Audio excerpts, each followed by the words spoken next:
Hello everyone, and today we will be going to start a new chapter of class 12, that is sexual reproduction in flowering plants. तो ये आज का हमारा पूरा chapter होने वाला है। ये चैप्टर हम एक ही साथ पूरा कंप्लीट कर लेंगे एंड इस चैप्टर में हम ये पढ़ेंगे कि प्लांट्स कैसे सेक्सुअली रिप्रोड्यूस करते हैं। ठीक है, वेजिटेटिव एसेक्सुअल रिप्रोडक्शन हमें ऑलरेडी पता है, आज हम पढ़ेंगे सेक्सुअल रिप्रोडक्शन के बारे में। अब मेजरली आपने क्या देखा कि हम फ्लावरिंग प्लांट्स की यहाँ बात कर रहे हैं, तो फ्लावरिंग प्लांट्स किसके अंडर आते हैं?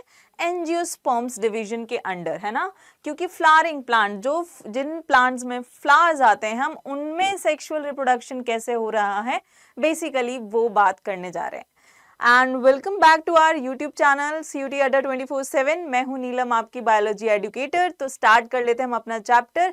किस तरीके से स्टार्ट करेंगे वो मैं आपको अपना एक ओवरव्यू दे देती हूं कि चैप्टर में क्या क्या चीजें होने वाली हैं। उससे पहले सभी बच्चे इस सेशन को शेयर कर दें, लाइक कर दें, अपने फ्रेंड्स के साथ शेयर कर दो ताकि उनको भी हेल्पफुल हो, है ना, उनकी भी हेल्प हो जाए, आपके साथ साथ सब लोगों की यहाँ पर हेल्प हो जाए। ओके, तो चैप्टर का ओवरव्यू स्टार्ट यहाँ से होता है कि चैप्टर में हम जो ये पूरा रिप्रोडक्शन है ये कितने पार्ट में डिवाइड करके पढ़ने वाले हैं, है ना। कितने पार्ट में डिवाइड करके पढ़ने वाले हैं? वो है टोटल 3 पार्ट्स। अब वो पार्ट्स कौन कौन से हैं? सबसे पहले हमारे पास आता है एक प्री फर्टिलाइजेशन पार्ट। इस चैप्टर के प्री फर्टिलाइजेशन पार्ट में क्या होगा आप सब बता सकते हैं कमेंट बॉक्स में लिख करके कि प्री फर्टिलाइजेशन का मतलब ही क्या हो गया कि फर्टिलाइजेशन से पहले वाली चीज है, राइट। एंड फर्टिलाइजेशन का मतलब क्या हुआ कि जिस टाइम पे फर्टिलाइजेशन हो रहा है उस टाइम पे क्या इवेंट्स चल रहे हैं फ्लावर में वो हम पढ़ेंगे इस फेज में। देन आपके पास सबसे लास्ट में आता है आपके पास पोस्ट फर्टिलाइजेशन। तो इसमें जो फर्टिलाइजेशन के बाद चीजें होती हैं हम पढ़ेंगे वो सारी चीजें, है ना। तो चलो मैं आपसे एक चीज पूछ लेती हूँ। सबसे पहले एक चीज सबसे अच्छी जो कि है फ्लावर, है ना। अब फ्लावर को आपने देखा है, क्या वो आपको कलरफुल मिलते हैं या सिर्फ आपने 1-2 कलर के ही देखे? फॉर एग्जाम्पल यहाँ पे आपको थोड़ा सा ऑरेंजेस कलर देखने को मिलेगा और रेड कलर देखने को मिल रहा है, ये कलर देखने को मिल रहे हैं, है ना। अब मैं चाहती हूँ आप इसके साथ साथ क्या करें, अगर आप ये सेशन देख रहे हैं ऑब्वियसली अपने फ्रेंड्स को शेयर कर दो सबसे पहले, और लाइक करना तो बिल्कुल मत भूलना। कमेंट जरूर किया करो जब मैं आपसे क्वेश्चन पूछती हूँ। फॉर एग्जांपल अभी जस्ट मैंने क्वेश्चन पूछा तो आप उसका कमेंट उसको कमेंट बॉक्स में लिखें कि अच्छा मैम ये कह रही है, ये मैंने डाल दिया, ये मैंने बता दिया मैम जो पूछ रही हैं, ठीक है। अब फ्लावर हमें मिलते हैं बहुत सारे डिफरेंट कलर्स में, है ना। ऐसा तो नहीं है कि हमें वो सिर्फ एक ही कलर्स में मिलते हैं, हमें बहुत सारे कलर में मिलते हैं, प्लस हमें डिफरेंट शेप्स में मिलते हैं, राइट। बहुत डिफरेंट शेप्स होती हैं। देखो इसकी कैसी है, किसी की बेल शेप भी होती है, किसी की ओवल शेप भी होती है, राइट। और आपके पास ये शेप्स के अलावा इनके साइजेस भी डिफरेंस होते हैं, जैसे कि डिफरेंट होते हैं। फॉर एग्जांपल रोज की बात करूं तो क्या रोज का फ्लावर ऐसे दिखता है? बिल्कुल नहीं दिखता ना, नहीं दिखता ना, ऐसा अलग दिखता है, काफी बड़ा होता है। तो आपके पास साइजेस भी काफी ज्यादा अलग अलग होते हैं, है ना। चलो ये बात क्लियर हो गई कि कलर कैसा है, फ्लावर कैसा दिखता है। ओके ओके, ऑल राइट, है ना। ये छोटी छोटी चीजें हमें क्लियर हो गई हैं। अब आप जब NCERT अपनी ओपन करेंगे तो आपको वहां पे आप जब लाइन पढ़ेंगे ना कुछ, तो वहां पे लिखा होगा कि फ्लावर्स में क्या होता है, फ्लावर्स में जो फ्लावर बनता है वो एक्चुअली कैसे बनता है ना। वो कैसे बनता है, किसी पेड़ के ऊपर फ्लावर आने वाला है, मैम फ्लावर के बारे में रिप्रोडक्शन पढ़ रहे हैं क्योंकि फ्लावर क्या होगा वो यूज होगा रिप्रोडक्शन में। तो मैम फ्लावर कैसे आया, सबसे पहले मैम हमें वो पता होना चाहिए, मैम फ्लावर कैसे आया, है ना, वो हमें आप बता दो। तो देखो जैसे हमारी बॉडी में, है ना, ह्यूमंस क्या होते हैं, रिप्रोडक्टिकली एक्टिव हो जाते हैं कुछ एज पर, एक सर्टेन पॉइंट पर, है ना। तो बताओ बच्चों कि कौन सी एज पर ह्यूमंस आर रिप्रोडक्टिकली एक्टिव, कौन से स्टेज पर, हम क्या बोलते हैं उसे। ऐसे ही प्लांट्स में भी एक स्टेज आती है, प्लांट में भी हार्मोनल चेंजेस होते हैं जिसकी वजह से स्ट्रक्चरल चेंजेस आते हैं, काफी उनके हार्मोन चेंज होंगे तो उनके स्ट्रक्चर्स भी चेंज हो जाएंगे प्लांट में, and which will be going to lead to the further differentiation विभाजन, काम का विभाजन, हर चीज का डिफरेंशिएशन होता जाएगा और डेवलपमेंट हो जाएगा किसका, फ्लावर प्रिमोर्डियम का। That consist of meristematic tissue, ठीक है, इसके पास क्या होती है, मेरिस्टेमेटिक टिश्यू होती है, that help in what, actual formation of flower bird, ठीक है। अब वो बात हमें क्लियर हो गई मैम कि फ्लावर कैसे आया, क्लियर, यस और नो लिखते जाओ, क्लियर है कि फ्लावर कैसे आया। अब देखो बात आती है इन्फ्लोरोसेंस की, है ना, इन्फ्लोरोसेंस किसे कहते हैं, ध्यान से सुनते जाओगे एक एक word, I am pretty much sure, और मैं ये बोल रही हूँ बिल्कुल प्रॉमिस है कि ये चैप्टर आपको इतने अच्छे से समझ आएगा कि आपको याद होता जाएगा साथ के साथ, तो आपको बिल्कुल घबराना नहीं है। कलर हमने पढ़ लिए, कैसे फ्लावर आता है ये देख लिया। नेक्स्ट है inflorescence, that is formed which bear the floral buds and then flowers. अब मैंने आपके लिए एक फ्लावर का डायग्राम यहाँ पे लगाया हुआ है, आप इसे ध्यान से देखो, देखो क्या है, ये एक स्टॉक है, ठीक है, एक फ्लावर की ये स्टॉक, ये स्टॉक, ये स्टॉक, राइट, ऐसे ही ये फ्लावर है, इनकी भी स्टॉक्स है नीचे की तरफ, ठीक है, जो कि आपको अभी दिख नहीं रही है। तो ये पूरा क्या है, इन्फ्लोरोसेंस है, जिसमें क्या होता है, cluster of all the parts of the flower. अब फूल का ना एक ही पार्ट नहीं होता, अभी मैं बताऊंगी वो, क्योंकि हम फ्लावर के पार्ट को डिटेल में डिस्कस डेफिनेटली करेंगे। तो वो सारी चीजों के ऊपर फ्लावर बर्ड्स होती हैं और वो फिर फ्लावर बनती है ना।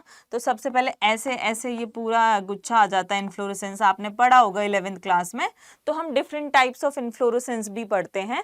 तो ये arrangement, then they have the flower buds and ultimately it will be going to lead to the flowers. Clear, inflorescence clear हो गया। तो cluster of flower is known as inflorescence. चलो मैम ये भी क्लियर हो गया। अब ऐसा क्या होता है, देखो स्टेम होती है ना, स्टेम के पास क्या होते हैं, नोड्स होते हैं, राइट। आपको मैं बताऊं कैसे आते हैं, चलो सुन लो बस, लिखो मत इसे, ठीक है, लिखो मत, इसे सुन लो बस, ये जो एक्स्ट्रा बता रही हूँ बाकी सब लिखना है। वैसे भी आपको नोट्स मिल जाएंगे, उसके लिए टेंशन मत लो, बट एटलीस्ट जब आप पढ़ रहे हैं तो आप क्या करें, आप नोट्स बनाते जाएं, जिससे क्या होगा, आपको ही हेल्प होगी, वो आपके सेल्फ नोट्स होंगे। मैं कुछ एक्स्ट्रा बताती हूँ, वो आप लिखते जाइए, हिंदी में लिखते जाइए, इंग्लिश में लिखते जाइए, जिस भी लैंग्वेज में लिखना है लिखते जाइए, और रिवाइज करने में यही नोट्स सबसे ज़्यादा यूजफुल होते हैं, हैंड नोट्स, ठीक है। Okay, so the nodes nodes nodes, okay. अब यहाँ पे क्या होता है, यहाँ पे ये जो नोड्स हैं ये इधर है, इधर है। अब दो नोड्स के बीच में जो डिस्टेंस होता है वो कहलाता है इंटरनोड। वो क्या हो जाता है, कंप्रेस हो जाता है, एकदम बंद हो जाता है और ऐसे स्ट्रक्चर हो जाता है, ठीक है। तो एक नोड यहाँ था, एक नोड यहाँ था, एक नोड यहाँ था, ये बर्ड की फॉर्म में आ गया। अब आपके जो फ्लावर्स के पार्ट्स होते हैं वो इसी नोड से निकलते हैं, चाहे वो कैलिक्स हो, चाहे सेपल्स हो, ठीक है, पेटल्स हो, तो यहीं से वो सारे निकलते हैं, ठीक है। तो let us erase this now, ये आपको लिखना नहीं है। Fine fine. आप मुझे बता दो जरा, आपने फ्लावर को कब और कहाँ यूज किया है ना, कब यूज किया है, कौन कौन से फेस्टिवल में यूज किया है, कौन कौन से इवेंट्स में यूज किया है, कहाँ कहाँ आपने फ्लावर को यूज किया है, आप वो कमेंट बॉक्स में लिखो, क्योंकि मे बी फ्लावर के यूजेस आ सकते हैं, है ना, या मैं पूछ सकती हूँ, तो आपको बताना है कि फ्लावर को आपने कहाँ कहाँ देखा है। आपने देखा तो बहुत जगह है, बहुत सारे कलर्स में देखा है, बहुत सारे साइजेस में देखा है, बट यूजेस क्या होते हैं फ्लावर्स के, यूजेस क्या हैं, यूजेस बोलोगे मैम, हमने इनको पूजा करते वक्त, है ना, वर्शिप, जब आप वर्शिप करते हैं, ठीक है, कल्चरल इवेंट्स में, ओके मैम, फेस्टिवल्स में हम इन्हें यूज करते हैं। और कोई चीज है क्या, आप अपनी फीलिंग्स को शेयर करने के लिए यूज करते हैं फ्लावर, है ना। तो फ्रेंडशिप के लिए कौन से कलर का फ्लावर होता है, रेड, व्हाइट, येलो, पिंक, कौन से कलर का फ्लावर होता है। तो हम अपनी फीलिंग्स को एक्सप्रेस करने के लिए भी फ्लावर्स का यूज करते हैं। For example friendship, love, care, है ना, सॉरो, जब हम दुखी होते हैं, मतलब किस सॉरो, हम किसी की, मैं बोला नहीं चाहती पर कभी डेथ हो जाती है, तब भी तो हम ये यूज करते हैं ना। तो उस टाइम पे फीलिंग्स को हम शेयर करने के लिए भी फ्लावर्स का यूज करते हैं। और काफी चीजें हैं, ये तो हो गई एक अलग चीज, है ना, decoration purpose, decoration, ornamental, okay ma'am, ये हो गया क्लियर। और बताएं, और भी चीजें, बिल्कुल, आप इनको इत्र बनाने के लिए यूज करते हो, गुड फ्रेग्रेंस के लिए यूज होते हैं, डेकोरेशन के लिए यूज होते हैं, और बहुत सारे फूड कलर्स बनाने में भी यूज होते हैं, प्लस इनकी बहुत सारी मेडिसिन बनती हैं। एक मैरीगोल्ड से तो फीवर मेडिसिन भी बनती हैं काफी सारी, ठीक है। तो ये हमारे यूज हो गए फ्लावर्स के, तो मेडिसिन, ठीक है। कलर हम लेते हैं फ्लावर से, हम फूड कलर कह सकते हैं, ठीक है। गुलाल भी बनता है, जो आप होली में गुलाल से खेलते हैं वो भी यहाँ पे बनता है, इससे बना सकते हैं, ठीक है। और क्या हो गया, फ्रेग्रेंस।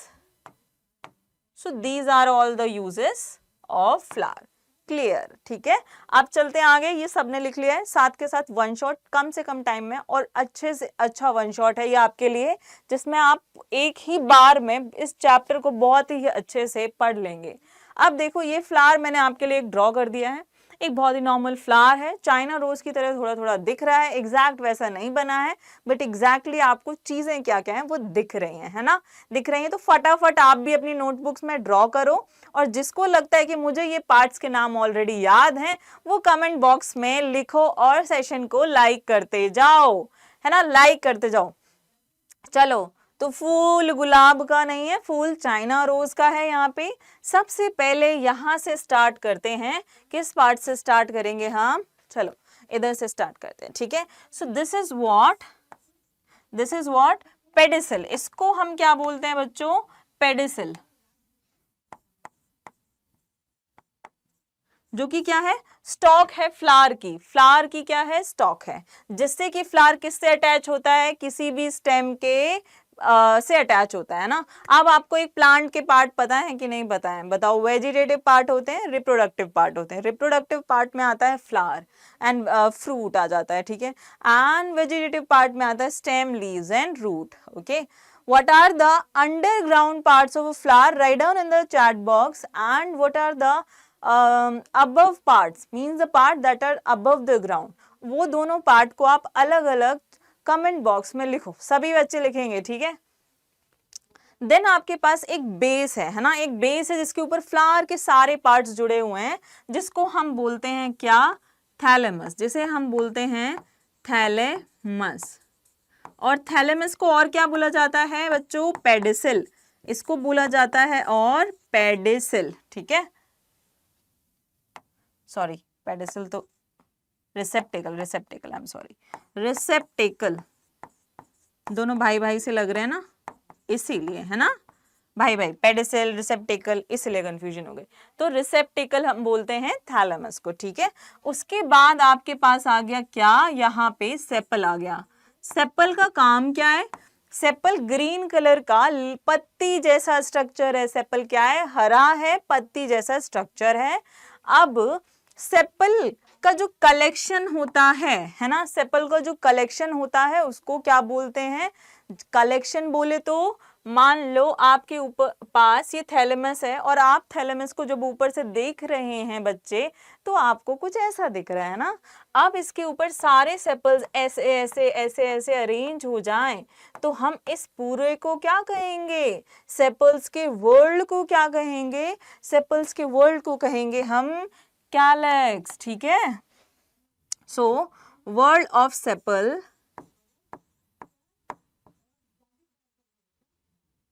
सेपल क्या होता है, उसको हम कहते हैं कैलिक्स, ओके। अगर क्वेश्चन आए, अगर एक क्वेश्चन आता है आपके पास, unit of calyx, unit of calyx is, आप मुझे कमेंट बॉक्स में लिखेंगे what is the unit of calyx, ये क्वेश्चन है आपके लिए, और इसका आंसर कमेंट बॉक्स में बिल्कुल होना चाहिए। और आप कमेंट करेंगे तो मुझे ये भी पता चलेगा कि कौन कौन बच्चा लिटरली पढ़ रहा है और कमेंट भी कर रहा है ना, ठीक है। नेक्स्ट आपके पास आता है यहाँ पर ये रेड कलर, जो कलरफुल होता है, ऑलवेज कलरफुल। अब आप बोलोगे मैम मैंने तो व्हाइट कलर का भी देखा है, तो व्हाइट कलर क्या कलर नहीं होता है, होता है ना, बस फिर तो व्हाइट कलर, तो यह आपके पास हो गया petal, and the collection of petal again called as what, और या whorl of petals called as, इसके वर्ल्ड को हम क्या कहते हैं, इसके वर्ल्ड को हम कहते हैं क्या, कोरोला, ठीक है। इसके वर्ल्ड को हम क्या बोलते हैं, कोरोला बोलते हैं, ठीक है। अब चले आगे, तो unit of corolla called as what, ये हमेशा कलरफुल होते हैं। कलरफुल इसलिए होते हैं ताकि ये इंसेक्ट्स को अट्रैक्ट कर सकें, ये लोगों को अट्रैक्ट कर सके अपने पास, है ना, इंसेक्ट्स को, एनिमल्स को अट्रैक्ट कर सकें, इसलिए ये इतने ब्राइटली कलर्ड होते हैं हमेशा ही।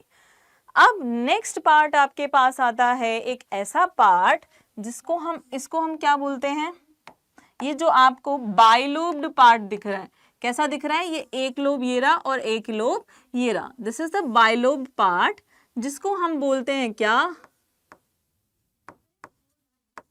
एंथर, ओके, एंड इसको हम बोलते हैं क्या, फिलामेंट। अब देखिए थैलेमस के ऊपर सेपल अटैच्ड है, थैलेमस के ऊपर पेटल्स भी अटैच्ड हैं, थैलेमस के ऊपर आपके पास जो ये एंथर है और फिलामेंट है, मतलब इसको बोलते हैं हम स्टेमन, ठीक है, इसको हम बोलते हैं स्टेमन। स्टेमन के पार्ट होते हैं एंथर एंड फिलामेंट। एंथर क्या कंटेन करता है, पोलन ग्रेन्स, पोलन ग्रेन करता है मेल गैमीट को कैरी, तो स्टेमन और फिलामेंट एक पतली सी स्टॉक है जो कि एंथर को किससे अटैच करके रखती है, थैलेमस से।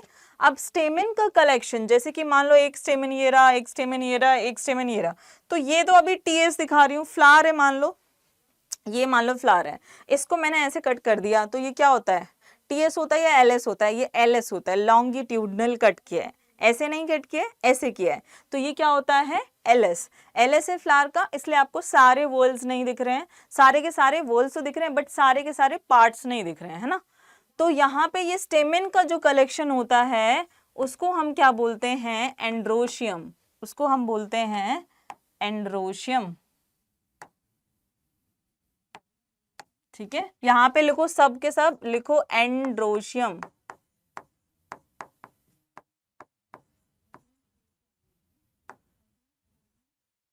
ओके, इसको हम बोलते हैं एंड्रोशियम। और एंड्रोशियम क्या होता है, मेल पार्ट होता है। What is this, this is the male reproductive part,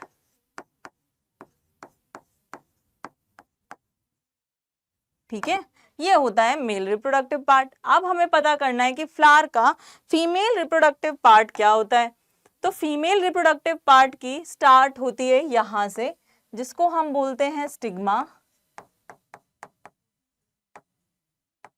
इसको हम बोलते हैं स्टाइल, जो कि स्टिग्मा को क्या करता है, ओवरी से अटैच करता है।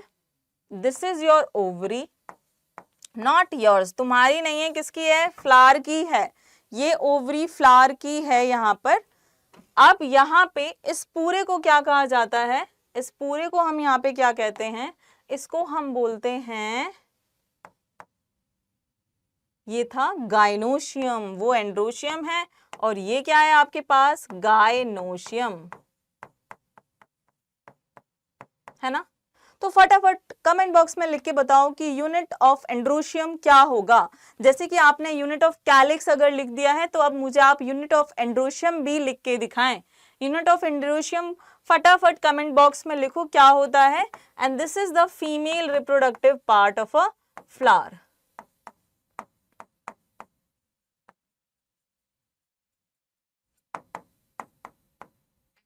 Okay, this is the female reproductive part. तो अब हमें इसके बाद अब क्या पढ़ना है, आई होप आप सभी लोगों ने जो क्वेश्चंस मैंने पूछे हैं वो आपने कमेंट बॉक्स में लिख दिए होंगे। So this is your the female part, अब आपको क्लियर हो गया। इसको हम ऐसे रिप्रेजेंट करते हैं, सॉरी ऐसे, ठीक है, एंड मेल को हम रिप्रेजेंट करते हैं इस तरीके से। एंड अगर कोई फ्लावर जिसमें मेल एंड फीमेल पार्ट दोनों होते हैं, अगर मैं किसी फ्लावर को रिप्रेजेंट करना चाहूँ तो ये मेरे पास चाइना रोज है, चाइना रोज जो कि एक बाइसेक्सुअल फ्लावर है, तो मैं इसको रिप्रेजेंट करूंगी ऐसे, बिकॉज इसमें मेल एंड फीमेल पार्ट दोनों हैं।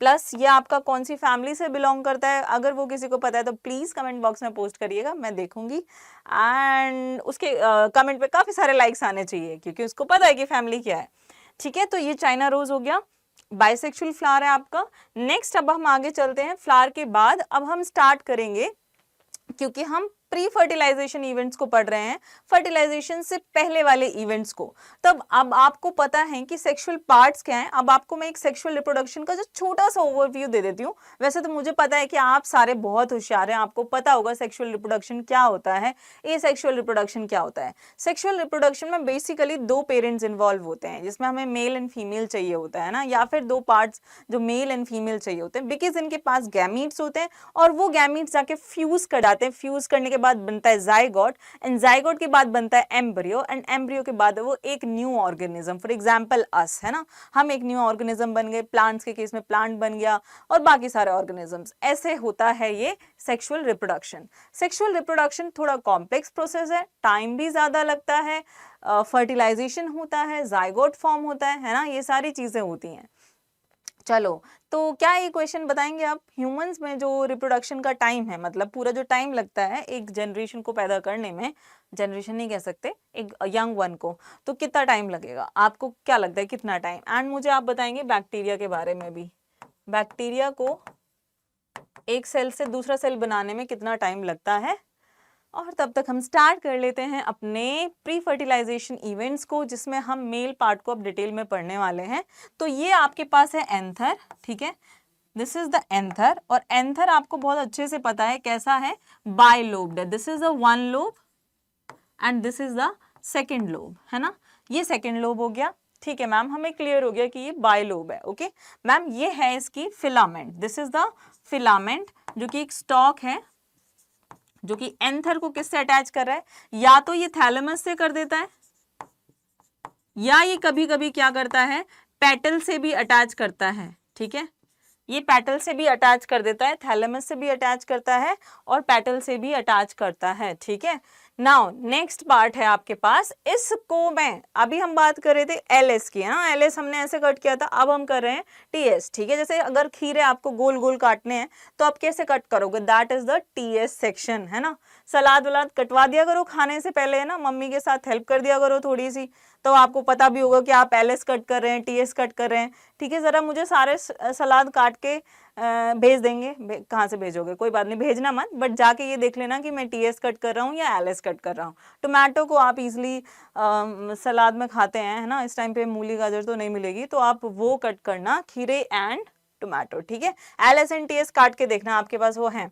नाउ अगर हमने इस एंथर को कट किया है, हमने इसका टीएस सेक्शन कट किया है, ट्रांसवर्स सेक्शन, तो जब मैं उसको ऊपर से देख रही हूँ ना, जैसे कि 4 ग्लास रख दिए और आप उनको ऊपर से देख रहे हो, वाओ इसमें तो बढ़िया सिगंजी भरी हुई है, बढ़िया सोडा भरा हुआ है, तो आप वैसे देख रहे हैं। अब आप ऊपर से देख रहे हैं तो आपको क्या दिख रहा है कि ये जो एक लोब है, ये जो फर्स्ट लोब है और ये जो सेकेंड लोब है ना, इस लोब में आपके पास क्या है, 2 थीका है, क्या है हमारे पास, 2 थीका है, राइट, है ना, एक लोब में 2 थीका एंड दूसरे लोब में 2 थीका, 2 ऐसे बोरे भरे पड़े हैं, और इनमें क्या है, इनमें अंदर भरा हुआ है पोलन ग्रेन्स, ये एक मेच्योर है, मतलब जैसे एंथर भी है ना, एंथर भी मेच्योर हो गया, जब प्लांट बड़ा हो गया होगा, फ्लावर मेच्योर हो गया तो उसके एंथर भी मेच्योर कर गए, बड़े हो गए, है ना। तो यहाँ पे जब ये बड़े हो गए तो इनके अंदर क्या है, पोलन ग्रेन्स है, पोलन ग्रेन्स, ठीक है, ये क्या है, पोलन ग्रेन्स है। अब ये जब सूख जाएगा तो ये पोलन ग्रेन यहीं से, ये जो बीच में लाइन है ना, ये यहाँ से क्या हो जाएंगे, निकलेंगे बाहर, ये बाहर निकल जाएंगे पोलन ग्रेन्स, और फिर ये फर्टिलाइजेशन में क्या होंगे, यूज होंगे, पोलन ग्रेन्स क्या होंगे, फर्टिलाइजेशन में यूज होंगे। अब नेक्स्ट यहाँ पे बच्चों देखो फटाफट कि मैम ये जो एंथर है, मान लो अभी तो हमारे पास ये 2 ही हैं, तो मैं आपको इसी से ही बताती हूँ, ठीक है, ठीक है, ये एक लोब है, एंड अगर मैं आपको ऐसे दिखाऊं, ऐसे, तो ये हो गया 1 थीका एंड सेकेंड थीका, आप ऊपर से देख रहे हैं ना, ये आपका ऊपर है। अब इसी के जैसा आप एक और इमेजिन कर लो, ठीक है, एक और इमेजिन कर लो, ओके, इमेजिन कर लिया। नाउ यहाँ देखोगे तो यहाँ से ये ऐसे जुड़े हुए हैं, यहाँ से तो एंथर निकलेंगे, ठीक है, और ये बीच में इसके कनेक्टिव टिश्यू है, जिससे कि दूसरा लोब इससे जुड़ा होगा। आ गई बात समझ, क्या है कहानी, समझ आ गई ना, क्या है, बस क्लियर, मैं यही आपको बताना चाह रही थी एंथर के बारे में। तो एक एंथर, टिपिकल एंथर कैसे होता है, एक टिपिकल एंथर होता है, अगर हम एक एंथर की बात करें, स्टेमन में हमारे पास क्या आते हैं, क्या हो गया, अच्छा ब्लैक कलर है, स्टेमन में आपके पास हो गया एंथर, है ना, और मैं एंथर को ही पढ़ा रही हूँ। एक टिपिकल एंथर कैसा होता है, बाइलोब्ड होता है, राइट। एंड ईच लोब कैसा होता है, हर लोब में क्या होता है, each lobe contain 2 theca. Okay, तो मैं उसको क्या बोल सकती हूँ, डाइथिकस भी बोल सकती हूँ मैं उसको, डाइथिकस, राइट। क्या हो गया, मैं उसको डाइथिकस भी बोल सकती हूँ कि वो जो 2 लोब ये है, ये जो एक लोब है ये वाला, ये क्या है, डाइथिकस है। ये कैसा है, डाइथिकस। क्लियर। लेकिन पता है आपको, कुछ ऐसे भी प्लांट्स होते हैं, मैं आपको एक हिंट दे देती हूँ। अभी मैंने चाइना रोज के बारे में पूछा था ना, कौन सी फैमिली है, उसमें ये नहीं होता है। वो कैसे नहीं होते, बायलोब्ड नहीं होते हैं, है ना, वो बायलोब्ड नहीं होते हैं। एंथर बायलोब्ड होता है, उसमें सिर्फ टोटल ही 2 थीका होते हैं, 4 नहीं होते हैं, ठीक है। चलिए, तो ये हो गई इनके बारे में। अब हमारे पास क्या होता है, ये हर थीका है ना, तो 2 लोब हो गए, तो बायलोब में 2 थीका यहाँ पे आ गए, टोटल आपके पास 4 थीका हो गए। अब इनके ऊपर क्या, इनके अंदर क्या होता है, they both of them they contain sporogenous tissue. इनके अंदर कौन सी टिश्यू भरी होती है जब ये यंग होते हैं, मैं बुढ़ापे की बात नहीं कर रही हूँ, जब ये जवान होते हैं तो इनमें कौन सी टिश्यू भरी होती है, उसको हम बोलते हैं स्पोरोजिनस टिश्यू। ओके, एंड ये स्पोरोजिनस टिश्यू होती है कैसी, कैसी, डिप्लॉइड। इसमें 2 सेट्स ऑफ क्रोमोसोम होते हैं, ये होती है डिप्लॉइड। ये कॉम्पैक्टली अरेंज होती है, बिल्कुल चिपकी होती है ये टिश्यू। कैसी होती है, कॉम्पैक्टली अरेंज्ड। ये कैसी होती है, compactly arranged,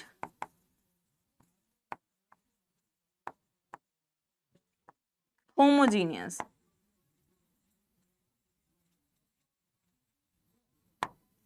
okay, compactly arranged homogeneous tissue, ये है स्पोरोजिनस टिश्यू, ठीक है।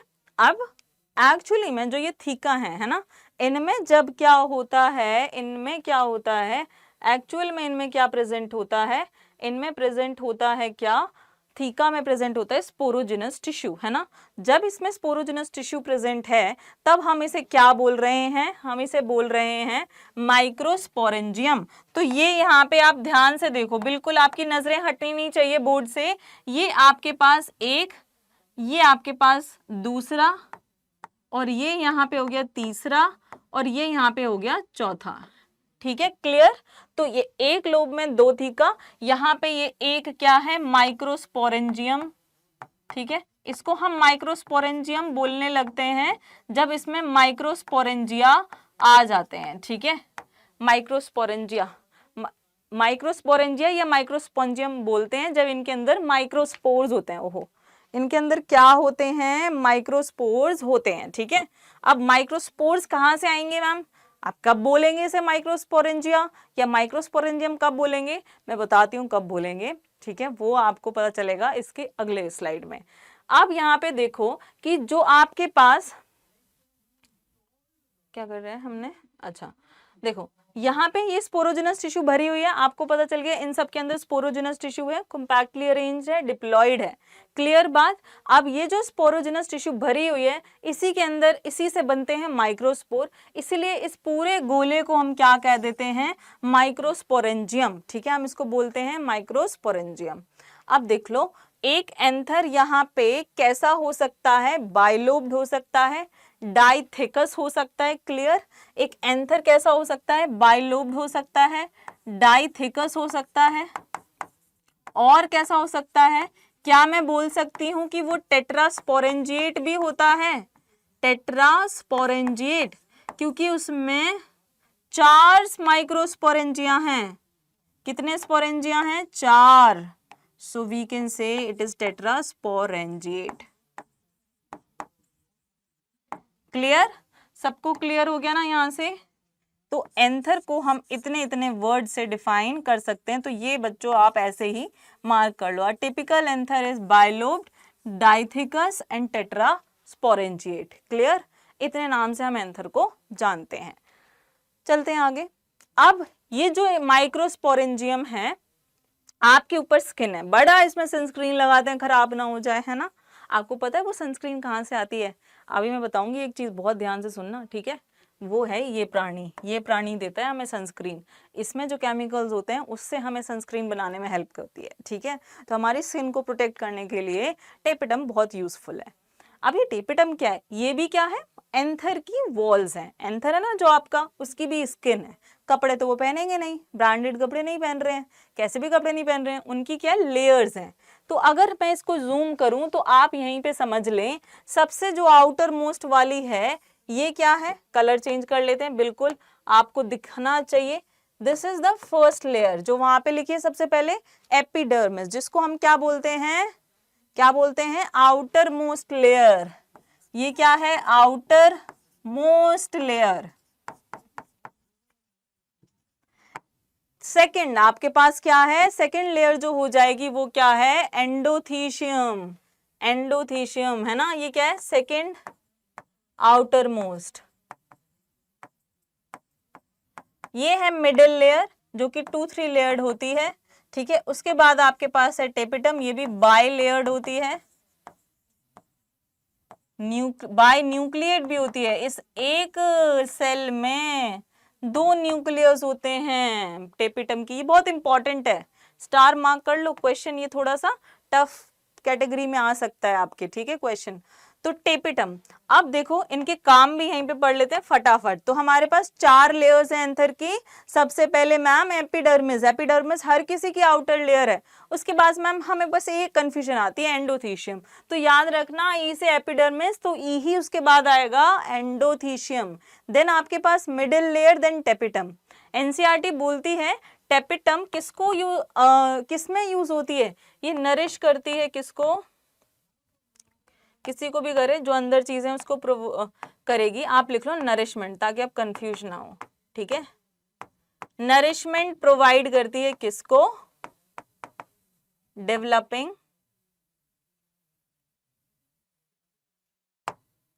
माइक्रोस्पोर्स।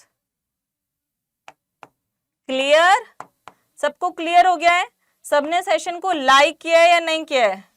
सारे लाइक करते जाओ। अगर आपको सेशन पसंद आ रहा है तो डेफिनेटली आप लाइक करो। और ये तो क्लियर ही है कि यार चैप्टर आप आज यहाँ से याद करके ही जाओगे, बिना याद करे नहीं जाओगे। नोट्स में ये इतने प्रॉपर क्लियर छोटे क्या कहते हैं, क्रिस्पी नोट्स आपके लिए लेके आई हूँ, तो जिससे आपको ज्यादा प्रॉब्लम ना हो याद करने में। प्लस ये तीनों को बोला गया है ये प्रोटेक्शन प्रोवाइड करती हैं, ठीक है? प्रोटेक्शन में यूजफुल होती हैं। प्लस ये डाइसेंस, डाइसेंस का मतलब क्या होता है?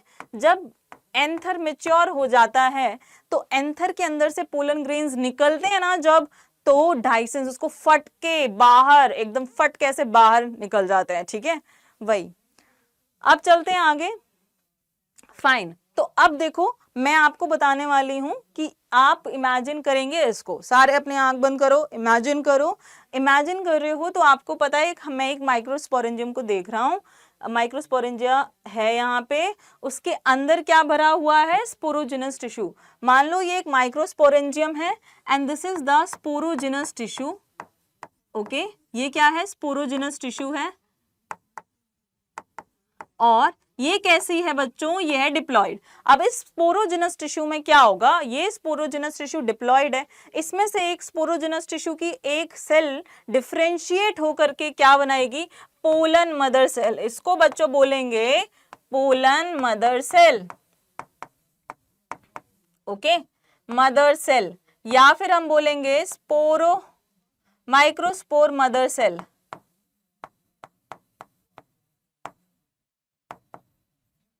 ओके, माइक्रोस्पोर मदर सेल भी बोल सकते हैं या पोलन मदर सेल भी बोल सकते हैं। अभी डिफरेंशिएशन हुआ है और कुछ नहीं हुआ है। अब ये 2n है, ठीक है? आफ्टर डिफरेंशिएशन यहां पे लिख लो। ओके, देन यहां पे क्या होता है? मियोसिस। ये डिप्लॉइड है, इसको हैप्लॉइड बनाना जरूरी है, तो मियोसिस होगा। मियोसिस एक रिडक्शन डिवीजन है।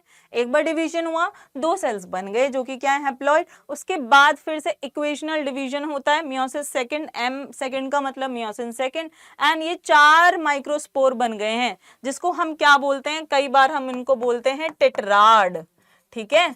टेट्राड बोलते हैं। अब ये माइक्रोस्पोर किसके अंदर भरे हुए हैं? माइक्रोस्पोरेंजियम के अंदर। क्लियर? क्लियर? अब ये बात क्लियर हो गई है आप सभी को। And the process of formation of what, सब माइक्रोस्पोरोजेनेसिस की डेफिनेशन अब यहां फॉर्म करेंगे। प्रोसेस पता चल गया, the process of formation of what,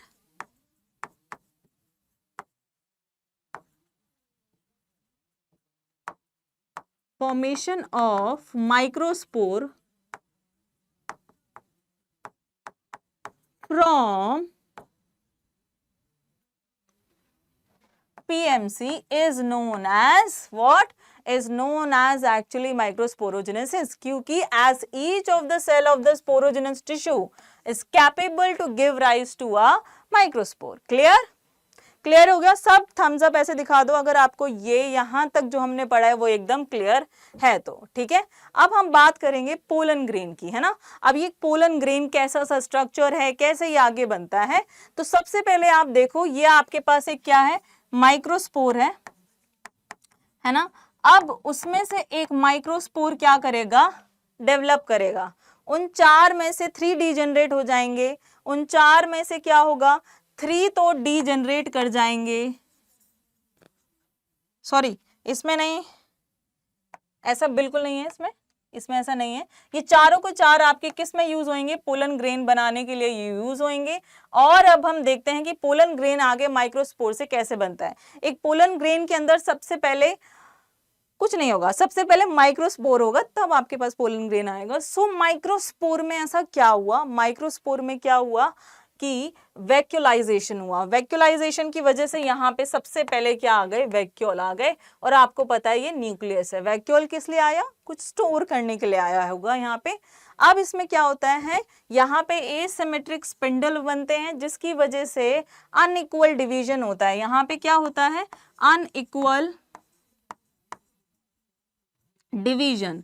unequal division की वजह से ना बच्चों, अनइक्वल डिवीजन, मम्मी आपके खाना देती हैं तो एक को ज्यादा दे दिया, एक को कम दे दिया, तो क्या होती है, लड़ाई हो जाती है ना। उसको ज्यादा दे दिया है, मुझे कम दिया है। या फिर आप तो ये भी करते हो कि उस देख कहेंगे चल देख उधर कौन बैठा है ना, इतने में उठा के खा लेंगे। मेरे होता है, मैंने तो देखा है ना, ऐसा होता रहता है। तो ऐसे ही अनइक्वल डिवीजन हुआ तो एक को खाना ज्यादा मिला, एक को कम, है ना। अब एक सेल यहाँ पे छोटी है और एक सेल यहाँ पे बड़ी है। बड़ी सेल को क्या बोलते हैं, vegetative cell, and small cell को हम क्या बोलते हैं, जनरेटिव सेल। क्लियर? अब क्लियर है। अब दोनों के पास फर्दर क्या है, दोनों के पास क्या है, न्यूक्लियस है। दोनों के पास न्यूक्लियस है। लार्ज के पास इरेगुलर न्यूक्लियस है, ओके, एंड स्मॉलर के पास क्या है, स्मॉल जो है जनरेटिव सेल आपकी जो स्मॉल है उसके पास क्या है, स्पिंडल शेप्ड न्यूक्लियस है। स्पिंडल शेप्ड न्यूक्लियस, ओके, इसके पास स्पिंडल शेप्ड न्यूक्लियस है। अब ये देखो यहाँ पे क्या होता है, जो स्पिंडल शेप्ड न्यूक्लियस है इसके पास एक और इंपॉर्टेंट चीज है, इसके पास क्या है, डेंस साइटोप्लाज्म भी है। डेंस साइटोप्लाज्म, ओके, ठीक है। और जो ये जनरेटिव सेल है ना बच्चों, जो जनरेटिव सेल है, जैसे कि एक लेक में आप तैर रहे होते एक नाव पे बैठ के ना, वैसे ही ये क्या कर रही है, ये जो जनरेटिव सेल है ये वेजिटेटिव सेल के साइटोप्लाज्म में तैर रही है ना। अब आपने देखा होगा कि मैम जो मुझे ये मैच्योर पोलन ग्रेन है ना, मुझे जो ये मैच्योर पोलन ग्रेन है ये मुझे 2 सेल का दिखाई दे रहा है। मैम मुझे ये 2 सेल का दिखाई दे रहा है, आपको बिल्कुल सही दिखाई दे रहा है। किस किस को ऐसा दिख रहा है कि मैच्योर पोलन ग्रेन यहाँ 2 सेल का है, वो फटाफट लिखो यस, जिसको ये 2 सेल का दिख रहा है ना। अब 2 सेल का दिख रहा है ना, मतलब आपने बहुत कुछ जान लिया है पोलन ग्रेन के बारे में, है ना। अब मुझे ये बताओ पोलन ग्रेन की 2 वॉल्स किस किस को दिख रही हैं, 2 वॉल्स किस किस को दिख रही हैं पोलन ग्रेन की, वो भी फटाफट बताओ। ये भी दिख रहा है, आप कितना इजी है, सब याद हो गया मतलब पोलन ग्रेन के बारे में। 2 सेल्स हैं, 2 लेयर्स हैं उसकी, है ना। आप देखो जनरली ये स्फेरिकल होता है, स्फेरिकल बोले तो गोल गोल जैसा, और इसका डायामीटर कितना होता है, ऑलमोस्ट 25 से 50 माइक्रोमीटर होता है। साइजेस में बहुत ज्यादा डिफरेंस आता है, वो किस वजह से आता है वो भी मैं आपको बताऊंगी। The cytoplasm of pollen grain is surrounded by a plasma membrane. यहाँ पे क्या होती है, प्लाज्मा मेम्ब्रेन होती है। क्लियर हो गया। प्लस 60% एंजियोस्पर्म में, मतलब जितने भी एंजियोस्पर्म्स है उसमें से 60% में क्या होता है, 2 सेल्ड स्टेज पर पोलन ग्रेन एंथर से बाहर निकल जाता है फर्टिलाइजेशन के लिए, लेकिन बाकी बचे में 3 सेल्ड स्टेज पे होता है। तो ऐसा अब क्या होता है, ऐसा इसलिए होता है, इन केस में क्या होता है, जो जनरेटिव सेल होती है वो डिवाइड करती है माइटोसिस के थ्रू, और क्या करती है, 2 मेल गैमीट्स बनाती है। ओके, प्लस में आपके पास एक वेजिटेटिव सेल है,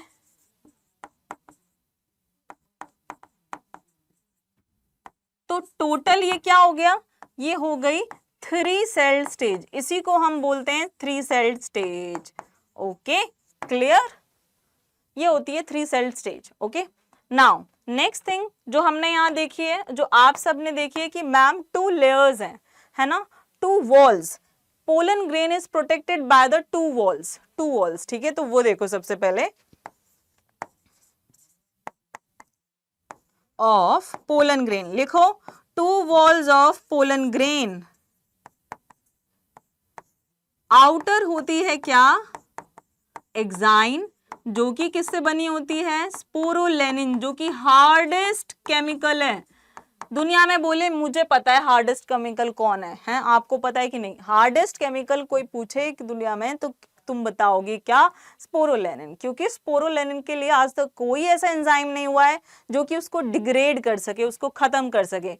ये रेजिस्टेंट है टेम्परेचर से, ये रेजिस्टेंट है ह्यूमिडिटी से,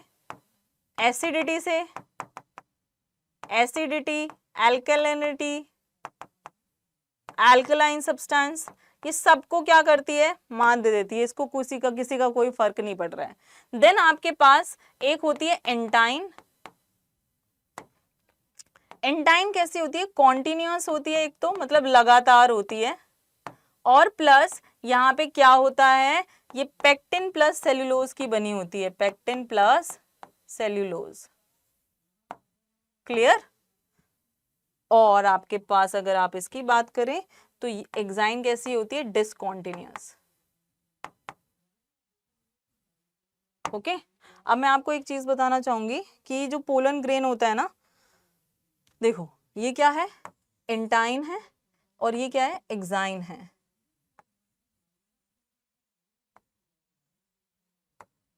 ना। अब कहीं कहीं पे क्या है, एक्साइन एब्सेंट है, एक्साइन क्या है, एब्सेंट है, तो ये जगह क्या कहलाएगी, this place will be known as germ pore, इसको हम क्या कहेंगे, जर्म पोर। ओके, अब ये क्या है, एक्साइन है, दिस इज एक्साइन, जो कि क्या है, आउटर लेयर है, और ये क्या है, एंटाइन, जो कि क्या है, इनर लेयर है, एंड दिस इज कॉन्टिन्यूअस। काफी सारे, जब पता है आपको, जैसे कि हमारे में क्या होता है, ये रैट है, ये क्रोकोडाइल है, हमें पता चल जाता है देख के उसकी अपीयरेंस से। ऐसे ही बहुत सारे लोग, या हमें जब पता लगाना होता है कि किसका पोलन ग्रेन है, तो हम उसे माइक्रोस्कोप में देखते हैं, और माइक्रोस्कोप में जितने भी पैटर्न्स हमें दिख रहे हैं ना, कि इसका एक्साइन ऐसा पैटर्न बना रहा है, तो ये इस प्लांट का पोलन ग्रेन है, ये हमें बहुत हेल्पफुल होता है आइडेंटिफाई करने में, है ना। तो ये आपको आज अच्छी बात एक पता चली। लेकिन काफी सारे लोग पोलन ग्रेन से एलर्जिक भी होते हैं, जिसकी वजह से उनको बहुत सारे डिजीजेस होने के चांसेस होते हैं, जैसे कि अस्थमा, ब्रोंकाइटिस, ये डिसऑर्डर्स उनको रेस्पिरेटरी डिसऑर्डर्स हो जाते हैं। जैसे कि हमारे पास यहाँ पे लिखा हुआ है पार्थेनियम जो, और कैरेट ग्रास, है ना, ये क्या करते हैं, ये ब्रोंकाई को इन्फेक्ट कर देते हैं ना, इनकी वजह से एलर्जीज हो जाती हैं, और लोगों को सांस लेने में काफी ज्यादा दिक्कत यहाँ होने लगती है, काफी ज्यादा दिक्कत होती है। प्लस काफी सारे लोगों में ये पोलन ग्रेन का एज अ फूड सप्लीमेंट भी यूज किया जाता है, इसको एज अ हम फूड सप्लीमेंट भी यूज करते हैं, ठीक है। एंड ये परफॉर्मेंस को इंक्रीज करने के लिए भी यूज किया जाता है, परफॉर्मेंस को इंक्रीज करने के लिए काफी सारे एथलीट क्या करते हैं, इसको यूज करते हैं, क्योंकि बहुत ज्यादा न्यूट्रिशियस होता है, बहुत ज्यादा न्यूट्रिशियस होता है, प्रोटीन कंटेंट काफी ज्यादा होता है इसमें, इसलिए इसको यूज करते हैं। प्लस कई जगह पे ये फीवर वगैरह भी, हे फीवर भी कॉज करता है, हे फीवर, ओके, ये हे फीवर भी कॉज कर देता है। नाउ नेक्स्ट थिंग, एक और इम्पॉर्टेंट चीज है, मान लो ये पोलन ग्रेन खत्म हो गए है ना, कुछ ऐसी तबाही है जैसे डायनासोर्स खत्म हो गए या कुछ हो गया, तो क्या पोलन ग्रेन्स भी खत्म हो जाएंगे? क्या ये भी खत्म हो जाएंगे? मुझे कौन कौन बताएगा? या इनके पास बताओ कैसे खत्म होंगे? इनके पास इतनी हार्डेस्ट लेयर की लेयर है जो स्पोरुलिन की बनी हुई है, तो वो उनको खत्म नहीं होने देंगे, वो उनको खत्म नहीं होने देंगे। And plus they can be preserved, preserve कर सकते हैं हम इसे काफी टाइम तक, -195 डिग्री सेल्सियस लिक्विड नाइट्रोजन में, है ना। इसकी हम पोलन बैंक बना सकते हैं। पोलन बैंक में क्या होंगे? पोलन रिजर्व होंगे, जैसे आपके बैंक में रोकड़ा होता है ना, ऐसे ही यहाँ पे हम पोलन ग्रेन को प्रिजर्व कर सकते हैं, ताकि हम बाद में कभी यूज करना चाहे तो हम उसे यूज कर सकते हैं। ये रेफ्रिजरेट कर रहे हैं, सिंपल है ना, सिंपल लैंग्वेज में हम इसे बोल सकते हैं कि हम इसे रेफ्रिजरेट कर रहे हैं। अब जैसे कि खाने की भी ना वायबिलिटी होती है, आपने ये खाना इतने टाइम तक नहीं खाया तो ये खराब हो जाएगा। आप आइसक्रीम लेके आए हैं, दूध लेके आए हैं, ये इतने टाइम में खराब हो जाएगा। ऐसे ही इनकी भी वायबिलिटी होती है ना, कि ये अगर नहीं यूज करे तब तक, ये नहीं यूज करे तब तक, ये स्टिग्मा पे जाकर के नहीं बैठे तो ये खराब हो जाएंगे। तो हम इन्हें यहाँ पे क्या बोलते हैं, जैसे कि फॉर एग्जाम्पल कई कई प्लांट्स में अलग अलग होता है ना। आप देखो रोजेसी फैमिली, और आप लेग्यूमिनेसी, ठीक है, जिसमें बीन्स वगैरह आते हैं, मटर आती है, और आपके पास आता है सोलेनेसी, आलू वाली फैमिली। इनमें क्या होता है, 1 मंथ तक का क्या होता है, टाइम पीरियड होता है, मतलब वाइबिलिटी होती है, 1 महीने तक ये सही रह सकते हैं इनके पोलन ग्रेन्स। उसके बाद ये डैमेज हो जाएंगे, फिर आप आलू का पेड़ नहीं उगा पाएंगे और आप आलू के पराठे भी नहीं खा पाएंगे। अब आज जा करके जिसने आलू के पराठे खाए होंगे ना, वो मुझे जरूर बताना कि मैम आपने याद दिला दिया, और मैंने तो आज आलू के पराठे बनवा करके खाए हैं घर में, ठीक है ना। आलू के पराठे से याद रखना, सोलेनेसी, रोजेसी, लेग्यूमिनेसी 1 मंथ के लिए होते हैं। फिर आपके पास आते हैं वीट जैसी फैमिली, वीट राइस, इनमें कितने मंथ का होता है, इनमें 30 डेज, ठीक है, 30 डेज कह रही हूँ, 30 मिनट्स, वो तो 1 मंथ हो गया ना। 30 मिनट्स तक की इनकी वायबिलिटी होती है, उसके बाद ये क्या होते हैं, खराब हो जाते हैं।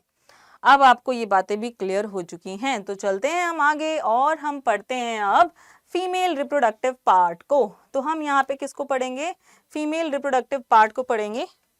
तो 1 सेकेंड मुझे दे दो। सबसे पहले तो हम फटाफट डायग्राम को बना लें। ये आपको सबसे पहले पता है, this is your stigma, style, ovary, clear. Ovary के अंदर क्या होते हैं, ओव्यूल्स होते हैं, ओके। ओव्यूल्स किससे अटैच होते हैं मैम, प्लेसेंटा से, बिल्कुल क्लियर, क्लियर। फटाफट आप भी ड्रॉ करेंगे बिल्कुल मेरी तरफ, फटाफट। यहाँ पे स्टिग्मा, स्टाइल, ओवरी, स्टिग्मा के ऊपर पोलन ग्रेन आकर के बैठ जाता है, okay, this is the pollen grain, ये यहाँ आकर के बैठेगा। इस पूरे को हम बोलते हैं पिस्टिल, है ना, पिस्टिल बोला जाता है, कार्पिल भी बोला जाता है, though they both have a different meaning, but हम यहाँ पर छोटी क्लासेस में इसको same as a same use करते हैं। अगर अब किसी में एक कार्पल है, 1 कार्पल है, तो हम उसे बोलेंगे क्या, मोनोकार्पलरी। हम उसे क्या बोलेंगे, मोनोकार्पलरी।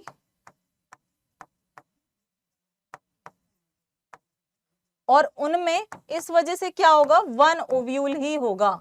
जरा दिमाग लगाओ, एक ओवरी एक ओव्यूल, ऐसा है क्या? एक ओवरी में बहुत सारे ओव्यूल्स हो सकते हैं, एक ओवरी में बहुत सारे ओव्यूल्स हो सकते हैं, ऐसा बिल्कुल नहीं है कि एक ओवरी में एक ही ओव्यूल होगा, ऐसे ही है क्या? बताओ मुझे, आप बताएंगे कितने ओव्यूल्स हो सकते हैं एक ओवरी के अंदर? काफी सारे ओव्यूल्स हो सकते हैं या एक ही ओव्यूल होता है? अब देखो, जिसमें बहुत सारे कार्पल्स हैं, मेनी कार्पल, ठीक है, तो उसको हम क्या बोलते हैं, मल्टी कार्पलरी। अब ये मल्टी कार्पल्स कैसी हो सकती हैं, फ्यूज्ड भी हो सकती हैं, और कैसी हो सकती हैं, फ्री भी हो सकती हैं। फ्यूज्ड को हम बोलते हैं सिनकार्पस, ओके, एंड फ्री को हम बोलते हैं एपोकार्पस। अब जरा इनके एग्जाम्पल जो कि एनसीईआरटी में आते हैं, सिनकार्पस में हमारे पास क्या होता है, रुक जाओ, पेपेवर, और एपोकार्पस में क्या होता है हमारे पास, माइकेलिया। ओके, माइकेलिया, ये इनके एग्जाम्पल्स हैं। ऑल राइट, अब देखो अगर हम जाने कि किस में एक ओवरी, एक ओव्यूल होता है, एक ओव्यूल होगा तो एक सीड होगा। फॉर एग्जाम्पल मैंगो है ना, मैंगो में क्या होता है, एक ही सीड होता है। अगर मैं आपको बोलूँ मल्टी, जिसमें बहुत सारे सीड्स होते हैं, तो आप उसको क्या बोलोगे, काफी सारे एग्जाम्पल्स हैं आपके पास, है ना, मल्टी व्हाट, कार्पलरी, इरेज, जिसमें बहुत सारे सीड्स होते हैं, उनके एग्जाम्पल्स बताओ आप। एक तो आपके पास ऑर्किड है, पपाया एंड वाटरमेलन। ठीक है, तो एक ओवरी में कितने भी ओव्यूल्स हो सकते हैं। ओके, नेक्स्ट अब हम आगे चलते हैं। मेगास्पोरोजेनेसिस से, है ना, मेगास्पोरोजेनेसिस को पढ़ने से पहले मैं आपको एक चीज यहाँ पे बताना चाहूंगी, और चलिए मैं यहीं पे लिखवा देती हूँ वो। ठीक है, हमें क्या करना है यहाँ, ओव्यूल, ओव्यूल यहाँ पे हमें बनाना है सबसे पहले। एक सेकेंड रुक जाओ। देखो सबसे पहले एक ओवा जैसा ये बना लो। ठीक है, उसके बाद आपके पास क्या आएगा, इसके पास लेयर्स हैं। ओके, सिंपल, ठीक है, लेयर्स हैं। ये क्या है, देखो ये क्या है, आउटर इंटेग्यूमेंट,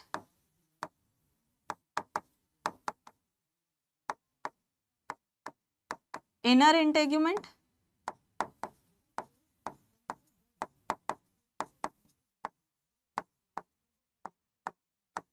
क्लियर, ये हो गया इनर इंटेग्यूमेंट।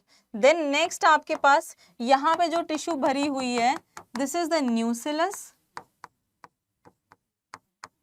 जो कि क्या है, जैसे कि माइक्रोस्पोरेंजियम में क्या था, क्या भरा हुआ था, वहां पे भरा हुआ था स्पोरोजेनस टिश्यू, है ना, ऐसे ही यहाँ पर क्या भरा हुआ है, न्यूसिलस। न्यूसिलस ये हमारे पास एक एनाट्रोपस ओव्यूल हम यहाँ ड्रॉ कर रहे हैं, एनाट्रोपस ओव्यूल।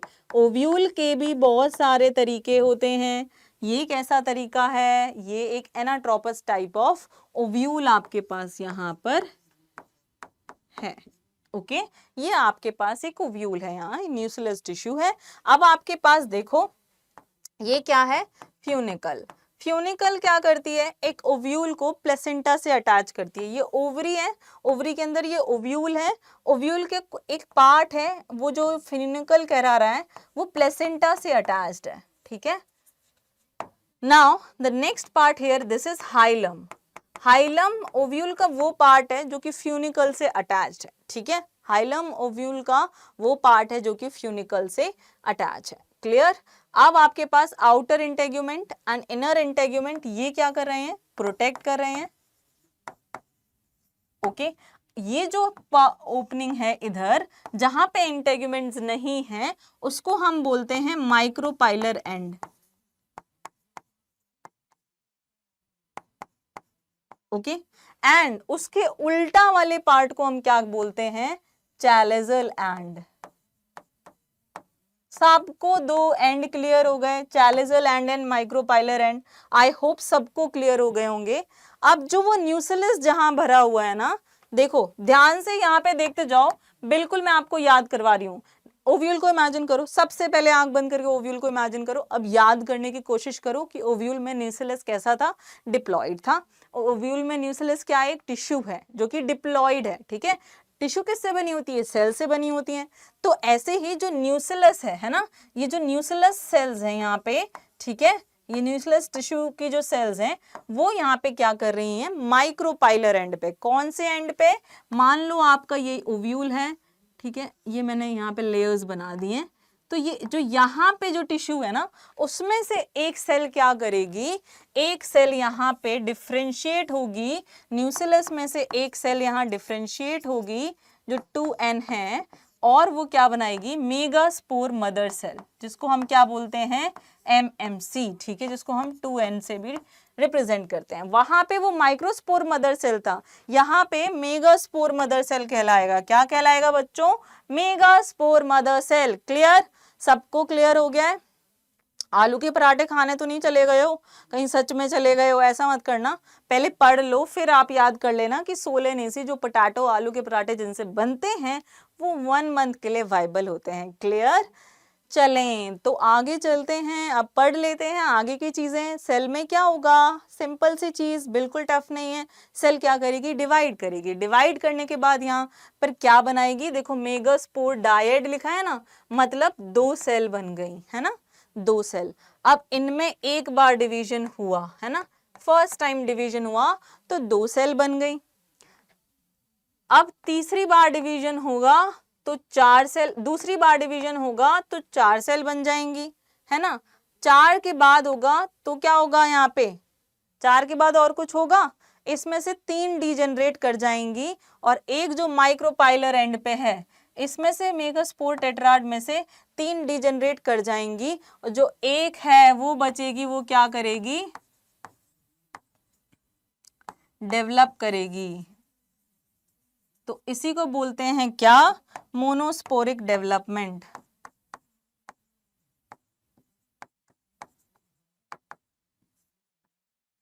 ओके, इसी को बोलते हैं मोनोस्पोरिक डेवलपमेंट। अब यहाँ पे वो एक सेल है, तो वो एक सेल डिवाइड करने के बाद 2 सेल बनाएगी। यहाँ पे माइटोसिस होगा, ठीक है, यहाँ पे मियोसिस 1 एंड मियोसिस 2 हुआ, ये 2 सेल बन गई, 2 से फिर क्या होगा, 4 बन जाएंगी, 4 से कितनी बन जाएंगी, 8। अब यहाँ पे एक इंपॉर्टेंट पॉइंट लिखो, ये फ्री न्यूक्लियर डिवीजन है, मतलब यहाँ पे सिर्फ न्यूक्लियस का डिवीजन हुआ है, साइटोप्लाज्म का डिवीजन नहीं हुआ। तो हमारे पास टोटल 8 सेल आ गई, ठीक है। सबसे पहले सोचो माइक्रोपाइलर एंड की तरफ जो न्यूक्लियस सेल है वो एक डिफरेंशिएट होके मेगास्पोर मदर सेल बना रही है, उसमें मियोसिस रिडक्शनल डिवीजन हो रहा है, जिसकी वजह से हमें 4 सेल मिल रही हैं, और वो 4 सेल कैसी हैं, हैप्लॉइड है। तो मियोसिस 1 मियोसिस 2, उसमें से हमने एक सेल उठा ली है, 3 को डीजेनरेट कर दिया है, एक सेल ने डिवाइड किया माइटोसिस 1 तो क्या हुआ, 2 सेल बनी, माइटोसिस 2 तो 4 सेल बनी, माइटोसिस 3 तो 8 सेल बन गई, पर साइटोप्लाज्म का डिवीजन नहीं हुआ, न्यूक्लियस डिवाइड करता रहा। 8 सेल आ गई ना बच्चों, 3 सेल चली जाएंगी चांद पर, है ना, चांद पर, कई लैंग्वेजेस में चांद भी बोला जाता है हेड को, तो चालेजल एंड पर, जिनको हम क्या बोलते हैं, एंटीपोडाल सेल्स। अब 2 सेल्स नीचे हैं जो कि साथ में बैठी हुई हैं, 2 सेल के ऊपर एक ही साइटोप्लाज्म में 2 सेल है, वो क्या है, सेंट्रल सेल, जो कि कैसी होती है, लार्ज होती है बच्चों, ठीक है। 2 पोलर न्यूक्लियाई या फिर सेंट्रल सेल बोल लो। 3 सेल ये, 3 सेल ये हो गई, 2 सेल ये हो गई, सॉरी ये तो 1 सेल ही हुआ ना, 1 सेल ये हो गई प्लस 2 न्यूक्लियस, ठीक है, ये 2 एक सेल है बट न्यूक्लियस 2 हैं, और 3 सेल आपकी ये हो गई। अब कैसे 3 सेल, देखो सबसे ऊपर है एग वाली, जो ऐसे झांक रही है ना, ऊपर से ऐसे करके ऐसे झांक रही है, एग सेल। देन आपके पास 2 नीचे हैं, जिनमें आपके पास क्या है, फिलीफॉर्म अपैरेटस है, ये घास जैसे, लेट्यूस जैसे, पत्ता गोभी की तरह, ये क्या है, फिलीफॉर्म अपैरेटस हैं। और जिन 2 सेल्स में फिलीफॉर्म अपैरेटस है, उन्हें सिनर्जिड्स बोलते हैं, वो गाइड कर दें कि भाई पोलन ट्यूब जो तुम आ रहे हो, तुम्हें एग सेल के पास जाना है, so they guide the entry of the pollen tube. Clear.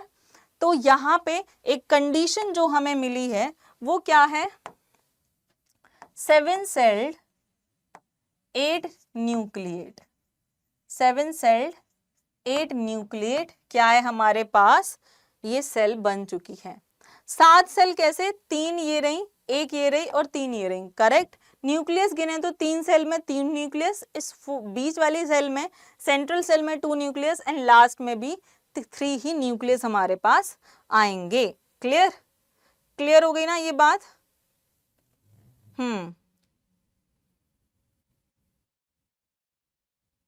अब मुझे आपको एक चीज बतानी है, कि इसको बोलते क्या है, जो ये है, जो ये लिखा है, इसको क्या बोलते हैं, जो ये लास्ट में बना है ना, जो ये क्या है, यहाँ पे रेज कर दो। मैं सोच रही थी आपको दूसरी स्लाइड में बताऊं, पर ठीक है। ये 7 सेल 8 न्यूक्लिएट क्या है, यहाँ पे आपके पास एम्ब्रियो सैक है। इसको हम फीमेल गैमीटोफाइट कहते हैं, बिकॉज इसके पास क्या है, फीमेल गैमीट है, बिकॉज इसके पास क्या है, फीमेल गैमीट है। क्लियर, यहाँ पे लिख लेना female gamete, because female gametophyte carry female gamete. Okay, embryo sac is the female gametophyte, and write down in the comment box which is the male gamete, what is the male gametophyte. सब comment box में लिख देना what is the male gametophyte.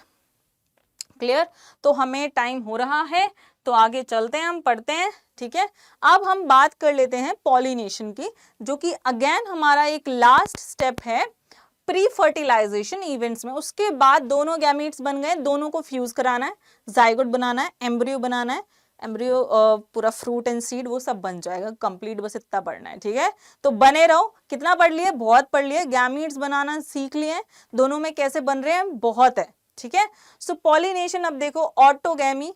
सबसे पहली बात, pollination क्या होता है, एक मैकेनिज्म होता है जिससे कि क्या होता है, हम ट्रांसफर करा पाते हैं पोलन ग्रेन्स का from the anther to the stigma. तो यहाँ पे सब डेफिनेशन लिखेंगे मेरे साथ। Mechanism through which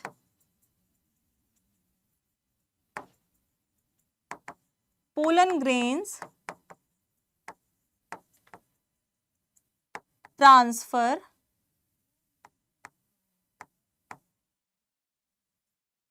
from anther to stigma.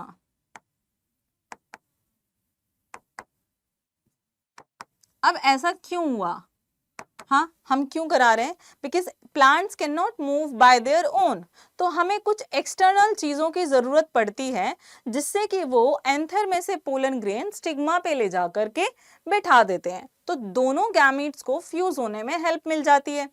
अब यहाँ पे क्या हुआ, अब यहाँ पे क्या हुआ कि तरीके आ गए, लोग आ गए ये कराने के लिए। तो जो एजेंट्स होते हैं, है ना, जो एजेंट्स होते हैं, सो एजेंट्स ऑफ पॉलिनेशन, जो इनके एजेंट्स होते हैं उनको हम बोलते हैं पॉलिनेटर। ये भी मैं आपको बताऊंगी। ठीक है, उनको हम बोलते हैं पॉलिनेटर। अब ये हमारे पास टाइप्स हैं, these are the types of what, pollination, these are the types of pollination. तो autogamy, geitonogamy and xenogamy. Simple language में बोले तो पॉलिनेशन होता है एक सेल्फ और एक होता है क्रॉस। सेल्फ का मतलब होता है अपने अपने में ही हो जाना। मान लो एक पेड़ है, एक पेड़ पे ये 2 फूल है ना, इस फूल में मेल एंड फीमेल पार्ट है, इस फूल में भी मेल एंड फीमेल पार्ट है। ठीक है, तो उसका पोलन ग्रेन उसी के स्टिग्मा पे चला गया सेल्फ, इसका पोलन ग्रेन इसके स्टिग्मा पे गया क्रॉस। या फिर है ना, और मान लो एक पेड़ है जिसमें 2 टाइप के फ्लावर है, मेल भी है फीमेल भी है ना, तो मेल से फीमेल में जाना, मतलब एक फ्लावर के मेल से दूसरे फ्लावर के फीमेल में जाना, that is also cross pollination. अब क्लियर कर देती हूँ, यहाँ पे फिर से ध्यान से सुनो। ऑटोगैमी में क्या होता है, सेम फ्लावर में पोलन ग्रेन्स का ट्रांसफर हो रहा होता है स्टिग्मा के ऊपर। जाइटोनोगैमी में डिफरेंट फ्लावर होता है लेकिन प्लांट सेम है। मान लो ये मैं एक प्लांट हूँ, 2 फ्लावर है, एक ये मेल फ्लावर है, एक ये फीमेल फ्लावर है। ठीक है, तो क्या होगा, यहां से पोलन ग्रेन इस पे चला जाएगा, सिंपल, दैट इज जाइटोनोगैमी। ठीक है, मान लो एक और आप बगल में खड़े हो जाओ, तो आप और मैं, एक फ्लावर में एक फ्लावर आप। ठीक है, तो वहां पे अगर डिफरेंट प्लांट में ट्रांसफर हो रहा है तो हम जीनोगैमी कहते हैं, इसे क्रॉस पॉलिनेशन कहते हैं। ये सच्चा वाला क्रॉस पॉलिनेशन कहलाया, ये थोड़ा सा झूठा क्रॉस पॉलिनेशन कहलाया। कहने के लिए फंक्शनली क्रॉस पॉलिनेशन है लेकिन जेनेटिक तो सेम है ना, जेनेटिकली सेम है, एक ही प्लांट का जीन है तो जेनेटिकली सेम हो गया। क्लियर, अब देखो example, voila oxalis and Commelina. Voila को बोलते हैं कॉमन पेंसी, पेंसी फ्लावर देखा है, ये एग्जाम्पल्स हैं जिनमें ऑटोगैमी होती है। कुकुरबिटा, कोकोनट, कैस्टर एंड मेज। ठीक है, ये देखो सी से 3 एग्जाम्पल है, एक अपना मेज है जो कि क्या है, जिसमें जाइटोनोगैमी होता है। देन आपके पास पपाया, पपाया क्या है, पपीता, उसमें कैसे होता है, जीनोगैमी, क्रॉस पॉलिनेशन। ठीक है, तो इन दोनों को बोला जाता है क्रॉस पॉलिनेशन। और इसको बोला जाता है सेल्फ पॉलिनेशन। क्लियर? अब देखो बच्चों, ऑटोगैमी के टाइम पर जो एग्जाम्पल्स लिखे हुए हैं, जो ये एग्जाम्पल्स हैं, इनमें क्या है, दो तरीके के फ्लावर्स होते हैं, एक तो कैस्मोगैमस फ्लावर और एक क्लिस्टोगैमस फ्लावर। इसका मतलब क्या है, हिडन फ्लावर, या फिर ये क्या होते हैं, क्लोज्ड होते हैं, इनका मुंह रहता है बंद। जैसे स्वीट पोटैटो में, किस में होता है ये, स्वीट पोटैटो में इनके फ्लावर होते हैं जो क्लोज होते हैं। अब क्लोज फ्लावर में एंथर और स्टिग्मा है दोनों, उनको ओपन होने की जरूरत नहीं, उनको एजेंट्स की जरूरत नहीं है, क्योंकि डेफिनेटली पोलन ग्रेन जो है वो स्टिग्मा पे जाकर के चला जाएगा। और ये होते हैं कैस्मोगैमस फ्लावर, जो कि कैसे होते हैं, ओपन रहते हैं। क्लियर? अब एजेंट्स ऑफ पॉलिनेशन में सबसे ज्यादा पॉलिनेशन होता है बायोटिक से, जैसे कि विंड से, ठीक है। और अगर हम बोले जाएं उसके बाद बायोटिक के अलावा फिर होता है विंड से और फिर होता है वाटर से। थर्ड नंबर पे होता है वाटर। सबसे ज्यादा हनी बी से मैक्सिमम पॉलिनेशन कौन कराती है, बी, ठीक है, मैक्सिमम पॉलिनेशन कराती है बी। अब देखो आपके पास इंसेक्ट्स के अलावा, फ्लाइज के अलावा, बर्ड्स के अलावा आपके पास रेप्टाइल्स हैं, प्राइमेट्स हैं, बैट भी आता है, ठीक है। रेप्टाइल में आपके पास लिजार्ड्स आती हैं, स्नेक्स आते हैं। बैट भी क्या करता है, फॉल ऑर्डर, ठीक है। बैट भी, चमगादड़ भी पॉलिनेशन कराता है, बिल्कुल कराता है, ठीक है। अब हम बात कर लें पानी से, ठीक है। बायोटिक मतलब जिंदा लोग अगर पॉलिनेशन करा रहे हैं तो बायोटिक पॉलिनेशन होगा, और अगर एबायोटिक है तो उसमें पानी या हवा का काम होता है। अगर किसी को एयर से क्या करना है, पॉलिनेशन कराना है किसी भी फ्लावर को, तो हमारे पास कुछ कंडीशंस हैं। वो कंडीशंस क्या हैं, जिससे की वजह से फ्लावर के चांसेस बढ़ जाएं, कैसा, विंड पॉलिनेशन के लिए। तो पोलन ग्रेन उस फ्लावर का चिपचिपा होना चाहिए, चिपचिपा होना चाहिए ताकि वो जाके चिपक जाए, है ना, उड़ ही ना पाए, ऐसा होना चाहिए। तुरंत हाँ कर रहे होगे ना अगर मैंने ऐसा बोला होगा तो, ऐसा बिल्कुल नहीं, नॉन स्टिकी होना चाहिए। रिक्वायरमेंट्स क्या है, नॉन स्टिकी पोलन ग्रेन्स होने चाहिए, ठीक है। लार्ज फेदरी स्टिग्मा,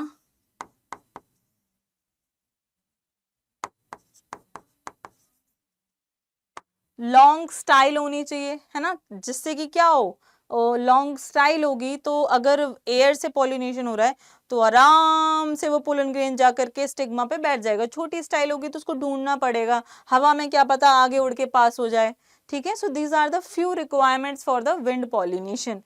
अब जैसे कि टैसल्स होते हैं, जैसे कि क्या बोलूं मैं, अगर आपने मक्के के पेड़ देखे होंगे आसपास कहीं, बारिश के टाइम में बो दिए जाते हैं, तो आप देखना उनमें ना ऐसे धागे से निकले रहते हैं, टेसल्स बोलते हैं, तो वो आपको पॉलिनेशन, विंड पॉलिनेशन कराने में हेल्प करते हैं। तो मेज इन टेसल्स, ठीक है, टेसल्स इन मेज। देन अगर हम वाटर की बात करें तो वाटर का हम मतलब पानी हेल्पफुल है पॉलिनेशन के लिए। अब एक्वाटिक प्लांट्स मतलब जो पानी में रहते हैं, वो प्लांट्स इंसेक्ट से भी पॉलिनेशन करा सकते हैं, विंड से भी पॉलिनेशन करा सकते हैं, पानी से भी करा सकते हैं। तो ऐसा प्लांट जो कि पानी के सरफेस पे जाकर के पॉलिनेशन कराता है वो है वेलिस्नेरिया। अब वेलिस्नेरिया पोलन ग्रेन को रिलीज कर देगा पानी पे, सतह पर पोलन ग्रेन ऐसे तैरता रहेगा और वेलिस्नेरिया फ्लावर पर जाकर के, फ्लावर के स्टिग्मा पे जाकर के बैठ जाएगा एंड देन पॉलिनेशन करा देगा। Then coming to Zostera. Zostera क्या है यहाँ पे बच्चों, सी ग्रास बोलते हैं इसको हम, ठीक है। उसमें पानी के अंदर होता है। आपका मेजर पार्ट यहाँ पे कंप्लीट हो चुका है। अब यहाँ पे एक बहुत ही इंटरेस्टिंग कहानी है जो कि आपको बहुत मजा आएगा सुनने में, ठीक है। मान लो हमने गाय भैंस ले ली है और हम उन गाय भैंस कोई भी एक ले लो, ठीक है। अब उनमें हम क्या करा रहे हैं, बहुत टाइम से सेम ही ब्रीड में बहुत टाइम से, या सेम फ्लावर में हम बहुत टाइम से पॉलिनेशन कराते जाते हैं, कराते जा रहे हैं, क्या होगा, उसको डिप्रेशन हो जाएगा, भाई कुछ नया ही नहीं है खाने में, वही आलू गोभी मम्मी, वही आलू गोभी आप बनाए जा रहे हो, हैं वही लौकी बनाए जा रहे हो, तो क्या होगा, डिप्रेशन आ जाएगा। इनब्रीडिंग डिप्रेशन कहते हैं, क्योंकि सेम जीन्स कलेक्ट होते जाते हैं जो कि अच्छे भी नहीं है, कलेक्ट होते जाते हैं, तो कोई भी ऑर्गेनिज्म उतना क्वालिटी वाला नहीं होता है। अब ये ऐसा इसलिए होता है क्योंकि उसमें सेल्फ पॉलिनेशन हो रहा है, सेल्फ पॉलिनेशन की वजह से इनब्रीडिंग डिप्रेशन आ रहा है। सेल्फ पॉलिनेशन होने के चांसेस कब होते हैं, जब एक प्लांट में, एक फ्लावर में दो पार्ट प्रेजेंट हो, मेल एंड फीमेल दोनों, तो आउट ब्रीडिंग डिवाइसेस यहाँ काम आती हैं, जो कि क्या करती हैं, डिप्रेशन को अवॉइड करती हैं, help in avoiding depression, help in avoiding in breeding depression.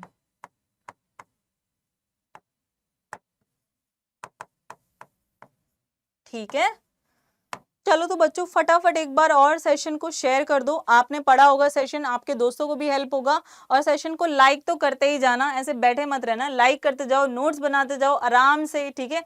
फिर हम क्वेश्चन प्रैक्टिस भी करेंगे नेक्स्ट सेशंस में, इनकी क्वेश्चन प्रैक्टिस भी करा दूंगी मैं। तो इसीलिए आउट ब्रीडिंग डिवाइसेस हैं। वो डिवाइसेस क्या हैं, हम चाहते हैं कि फ्लावर्स क्या हो, यूनिसेक्सुअल हो, ताकि एक फ्लावर से दूसरे फ्लावर पे जाना पड़े या दूसरे प्लांट के पास जाना पड़े। तो जीन्स का यहाँ पे डिफरेंस आ जाएगा, हम इनब्रीडिंग डिफरेंस अवॉइड कर सकते हैं। नॉन सिंक्रोनाइजेशन मतलब कभी पोलन ग्रेन मैच्योर पहले हो जा रहा है, कभी स्टिग्मा। मान लो एक ही फ्लावर है, उसमें मेल एंड फीमेल दोनों पार्ट है, एक पहले जवान हो जाए, एक बाद में जवान होए, तो दोनों के बीच में ट्रांसफर नहीं हो पाएगा, दोनों के बीच में नहीं हो पाएगा। तो इसलिए हम ये भी करवा सकते हैं। पोजीशन डिफरेंस है ना, पोजीशन, स्टाइल ऊपर है, एंथर नीचे है, स्टेमन नीचे है, तो दोनों के बीच में पोलन ग्रेन का ट्रांसफर होना डिफिकल्ट हो जाएगा। इनकम्पैटिबिलिटी, ठीक है, इसमें तो देखो क्या होता है इनकम्पैटिबिलिटी में, जैसे कि हमारे बीच की कंपैटिबिलिटी नहीं बनती, आपके फ्रेंड्स के बीच में नहीं बन रही होगी, ब्रेकअप हो गया होगा, तो उसकी वजह से क्या होता है, वो इनकम्पैटिबिलिटी की वजह से चीजें खत्म हो जाती हैं, है ना, शेयरिंग नहीं होती है चीजों की। तो सिमिलरली यहाँ पे भी इनकम्पैटिबिलिटी है, स्टिग्मा ने रिजेक्ट कर दिया है पोलन को, पोलन उधर जाके रो रहा है बैठा हुआ, तो इनकम्पैटिबिलिटी आ गई, इनब्रीडिंग डिप्रेशन हमने अवॉइड कर दिया। क्लियर, चलते हैं आगे। अब देखिए पोलन कैसे बात करता है स्टिग्मा से। बोला चलो जी मैं आता हूं, आपसे बात करने आता हूं। स्टिग्मा यहाँ है, पोलन ग्रेन इधर आके बैठा है, ठीक है। पोलन ग्रेन में से अब एक बात बताओ, वेजिटेटिव, ठीक है, यहाँ पे देखा जाए जो वेजिटेटिव सेल है ये क्या है, पोलन ग्रेन। पोलन ग्रेन की जो ये वेजिटेटिव सेल है, ये बड़ी वाली,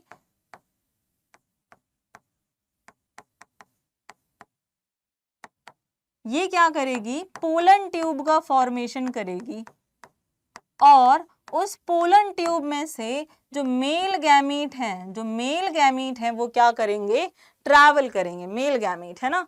तो अब यहाँ पे देखो मैं मेल गैमीट बनाती हूँ, ये व्हाइट कलर के, ये रहा एक और ये रहा दूसरा, क्योंकि जनरेटिव सेल डिवाइड करके 2 मेल गैमीट्स बनाएगी, तो ये आपके यहाँ बन गए हैं। अब पोलन ट्यूब बनी है वेजिटेटिव सेल की वजह से, ठीक है। तो पोलन यहाँ बैठा था, वेजिटेटिव सेल ने क्या बना दी, ट्यूब बना दी, और वो यहाँ पर पे जा करके क्या करेंगे, ये गैमीट ये यहाँ जाएंगे माइक्रोपाइलर एंड के थ्रू। ये कौन से एंड से एंट्री कर रहे हैं, माइक्रोपाइलर एंड, चैलेजल एंड से एंट्री नहीं होगी, चैलेजल एंड से एंट्री नहीं होगी। अब ये चलेगा यहाँ पे, सिनर्जिड्स बैठे हैं जो पत्ता गोभी जैसे है ना, पत्ता गोभी जैसा जिनमें ग्रीन ग्रीन कलर के फिलीफॉर्म अपैरेटस है, वो सिनर्जिड्स हैं।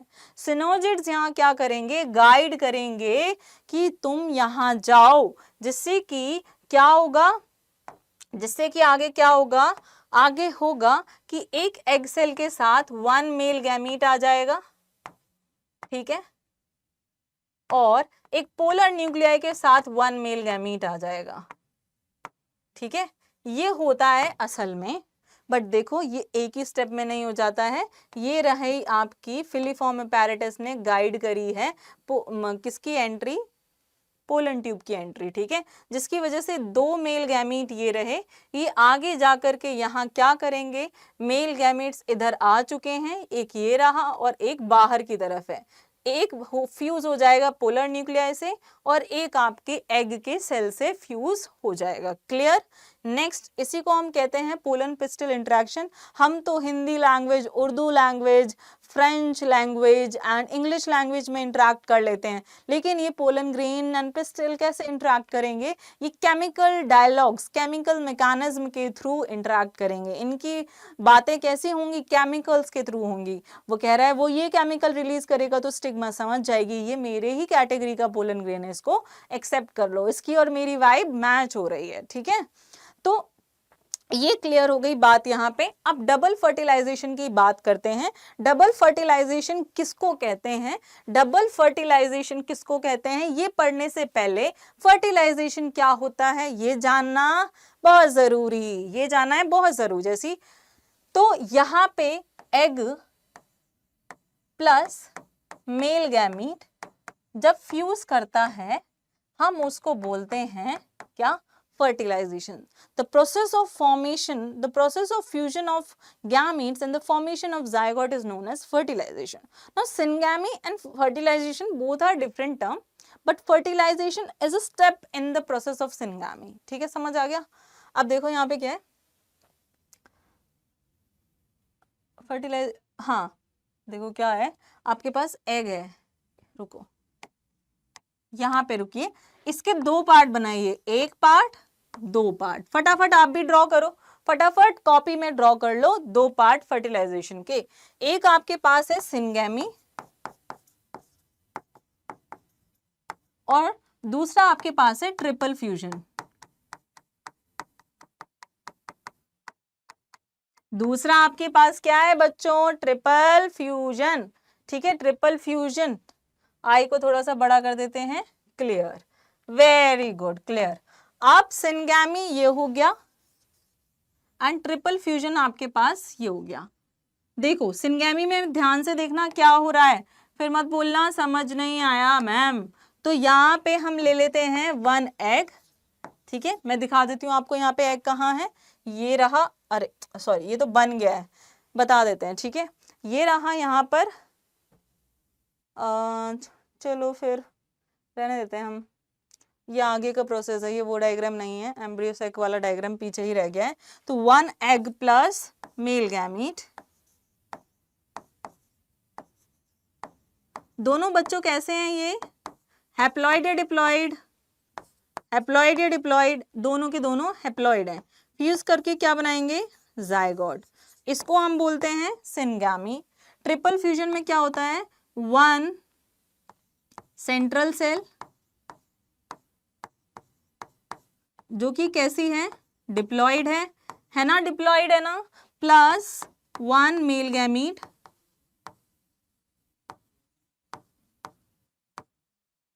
तो ये कैसा है, हैप्लॉइड है। Then it will be going to lead to the primary P N C।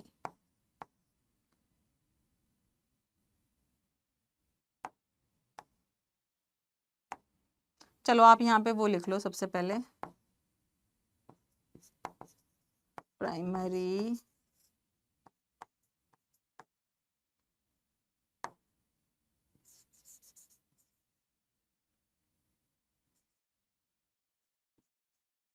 ठीक है। अब यहाँ पे देखो प्राइमरी एंडोस्पर्म जो हमारे पास न्यूक्लियस आ गया है, क्या, प्राइमरी एंडोस्पर्म न्यूक्लियस, ठीक है, ये कैसा होगा, ट्रिप्लॉइड, ये कैसा होगा, ट्रिप्लॉइड, ठीक है, ये कैसा है यहाँ पे ट्रिप्लॉइड, ये कैसा है यहाँ पे डिप्लॉइड। इन दोनों को टुगेदर हम क्या बोलते हैं, डबल फर्टिलाइजेशन, क्योंकि दो बार फ्यूजन हो रहा है इसलिए हमने उसे डबल फर्टिलाइजेशन बोला है। फ्यूजन दोनों अलग अलग तरीके के हैं, एक सिंगैमी है और एक ट्रिपल फ्यूजन है, क्लियर। अब देखो यहाँ पे क्या होता है, यहाँ पे तो जायगोट बन गया था, एक जगह तो क्या बन गया था, जायगोट, दो सिनर्जिड्स डीजनरेट हो जाएंगे, चैलेजल एंड पे जो एंटीपोडाल्स थे वो डीजनरेट हो जाएंगे, माइक्रोपाइलर एंड पे जो सिनर्जिड्स थे वो डीजनरेट हो जाएंगे, हमारे पास एक PEN बनेगा that is primary endosperm nucleus, and हमारे पास एक बचेगा जायगोट, ठीक है। अब देखो ये जो यहाँ पे बची हुई चीज है that is primary endosperm cell, क्योंकि उसका साइटोप्लाज्म है ना, ये यहाँ से लेकर के ये पूरा उसका साइटोप्लाज्म है, ये पूरा उसका साइटोप्लाज्म है। अब ये जायगोट ने क्या किया, डिवाइड करा दो में, ठीक है, इसने क्या किया, दो में डिवाइड कर दिया, ये माइटोसिस हुआ यहाँ पे दो, ऐसे ही ये आगे फर्दर डिवाइड किया तो बन गया ग्लोबुलर एम्ब्रियो। वैसे मैं आपको ये बता दूंगी, अभी आप यहाँ टेंशन ना लो, ठीक है। अब हम बात कर लेते हैं इधर है ना, step by step. Post fertilization structures and event, मतलब फर्टिलाइजेशन के बाद क्या हुआ, डबल फर्टिलाइजेशन में हुआ syngamy, 1 male gamete 1 zygote 2 n डाइजाइग, 1 male gamete 1 egg 2 n zygote, and then आपके पास 1 central cell and 1 egg male gamete, then बन गया आपके पास आपका PEN। अब उसके बाद इनके बाद क्या होगा, पोस्ट फर्टिलाइजेशन इवेंट्स, ठीक है। फर्टिलाइजेशन के बाद बहुत सारे प्लांट्स में उनके पेटल्स वगैरह झड़ जाते हैं, सेपल्स झड़ जाते हैं, ठीक है। सिर्फ क्या क्या बचती है, ओवरी बचती है, एंथर झड़ जाते हैं, ठीक है। अब क्या होता है, डेवलपमेंट ऑफ एम्ब्रियो पढ़ेंगे, सेकेंड टॉपिक पढ़ेंगे हम development of endosperm, and then maturation of ovules into seed. देखो, जब फ्लावर पढ़ते हैं तो ओव्यूल्स एंड ओवरी पढ़ते हैं, जब फ्रूट पढ़ते हैं तो हम सीड एंड फ्रूट पढ़ते हैं, फल पढ़ते हैं, है ना। तो सीड बनता है ओव्यूल से एंड ओवरी से बन जाता है फल, जो कि आप खाते हैं। अब डेवलपमेंट ऑफ एम्ब्रियो एक्चुअली कैसे हो रही है, ये जाइगोट है, जाइगोट ने सोचा कि भाई मेरे पास बहुत सारा साइटोप्लाज्म आ चुका है, मैं डिवाइड कर लेता हूँ। डिवाइड होगा तो वैक्यूलाइजेशन होगा सबसे पहले, और ये 2 सेल में बन गया है, उसके बाद ये और सेल में बन जाएगा यहाँ पे, ठीक है। ऊपर वाली सेल और डिवाइड करने लग जाएगी, 16 सेल स्टेज, ये 2 सेल स्टेज है, ये 16 सेल स्टेज है। अब ये यहाँ पे बन चुका है globular embryo, can you see, ये बन चुका है एक ग्लोबुलर एम्ब्रियो। डिवीजन के बाद ये बन चुका है एक हार्ट शेप्ड एम्ब्रियो, ठीक है। एम्ब्रियो आगे जाकर के किस में कन्वर्ट हो जाएगा, किस में कन्वर्ट होगा, ये सीड में। क्लियर है, से एम्ब्रियो किस में कन्वर्ट हो जाएगा, सीड में। अब जो सीड होते हैं या एम्ब्रियो बोल लो, वो हमारे पास 2 तरीके के होते हैं। एक तो होता है डाइकॉट, जिसको हम बोलते हैं डाइकोटिलिडनस, क्योंकि इसमें 2 कोटिलिडन होते हैं। एक होता है मोनोकॉट, जिसमें सिर्फ एक ही कोटिलिडन होता है, क्योंकि दूसरा कोटिलिडन डेवलप ही नहीं हो पाता है प्रॉपरली। तो मैं यहाँ पे आपको अच्छे से समझा देती हूँ। देखो, ये क्या होता है, ये रूट इससे डेवलप होती है, रूट सिस्टम, ठीक है। ये रेडिकल है, that will be going to give rise to the root system. ये रूट कैप उसको प्रोटेक्ट करके रखेगी। ये हाइपोकोटाइल रीजन है, ये क्या है, लेवल है जहां से कोटिलिडन निकलते हैं। ये वो लेवल है जहां से 2 कोटिलिडन निकलते हैं। जैसे बादाम को आप 2 पार्ट में डिवाइड कर दोगे ना, दैट इज द कोटिलिडन। फिर उसके नीचे वाला पार्ट जो होता है वो क्या होता है, हाइपोकोटाइल। लेवल ऑफ कोटिलिडन से नीचे वाला पार्ट हाइपोकोटाइल, और उसके ऊपर वाला पार्ट जो यहाँ पे दिख रहा है ये एपिकोटाइल हो जाता है। जो लेवल होता है ये होता है प्लम्यूल, और ये किसको देता है, शूट सिस्टम। यहाँ से कौन अराइज होता है, शूट सिस्टम। ये सीडी है मान लो एक, बस इसके ऊपर एक लेयर होगी, ठीक है। अब यहाँ पे ये क्या है, कोटिलिडन्स, ये cotyledon 1 and this is the cotyledon 2। Clear, ये इसकी एम्ब्रियोनल एक्सिस है, ओके। यहाँ पे देखो, ये एक्सिस है, ठीक है, एम्ब्रियोनल एक्सिस, जिसको हम टाइजिलम भी बोलते हैं। ये इसका एक डेवलप्ड क्या है, डेवलप्ड कोटिलिडन है, ध्यान देते जाओ बस। अब मोनोकोट में एक ही कोटिलिडन होता है डेवलप, और इन केस ऑफ व्हीट वाली, ग्रास वाली फैमिली में हम इसे बोलते हैं स्केटिलम। डेवलप्ड कोटिलिडन को बोला जाता है बच्चों स्केटिलम। घास देखी है, गेहूं देखे हैं, बाजरा देखा है, मक्का देखा है, उनमें स्केटिलम पाया जाता है। अब ये कॉलिप्टाइल क्या है, लीफ जैसा स्ट्रक्चर है, लीफ लाइक स्ट्रक्चर, ओके। ये आपका शूट अपेक्स है, and this is the epiblast, unmodified या अनडेवलप्ड कोटिलिडन जिसको हम बोल सकते हैं। अगेन आपके पास देखो रूट है ना, रूट कैप है, सॉरी रेडिकल है, रेडिकल रूट को देगा अगेन जन्म, और कोल्यूराइजा आपका एक शीट लाइक स्ट्रक्चर है, फोलियर शीट लाइक स्ट्रक्चर, होलो शीट लाइक स्ट्रक्चर, जो कि रूट कैप को थोड़ा सा कवर करके रखता है, अपने उसमें प्रोटेक्शन में रखता है। तो ये हमारे पास 2 टाइप के सीड हो गए हैं। अब सीड, एक चने का सीड देख लो, थोड़ा थोड़ा स्ट्रक्चर उसका ऐसा दिखता है, ठीक है। ये उसके 2 कोटिलिडन हो गए, ये उसका ऊपर वाला एपिकोटाइल रीजन हो गया, ये उसका क्या हो गया, एम्ब्रियोनल एक्सिस हो गई, एंड उसकी एक कवरिंग होती है जिसको हम बोलते हैं टेस्टा, ठीक है। सीड कोट, सीड की लेयर, माइक्रोपाइलर एंड जहां से पानी जाता है किसी भी सीड के अंदर। आप चना देखना, चने का आपके पास ना आपको ऐसे करके देखोगे, उसमें एक छोटा सा आपको छेद दिखेगा जिसको हम माइक्रोपाइलर एंड बोलते हैं। देन इसके अंदर होता है, सीड के अंदर एंडोस्पर्म होता है जिसमें बहुत सारा न्यूट्रिशन होता है। एम्ब्रियो होता है, ठीक है, एम्ब्रियो होता है इसके अंदर। जो जायगोट है, जायगोट एम्ब्रियो में कन्वर्ट हो जाता है। अभी हम पढ़ेंगे नेक्स्ट में एम्ब्रियो कैसे डेवलप है, ठीक है। वैसे तो हम कर चुके हैं एम्ब्रियो को।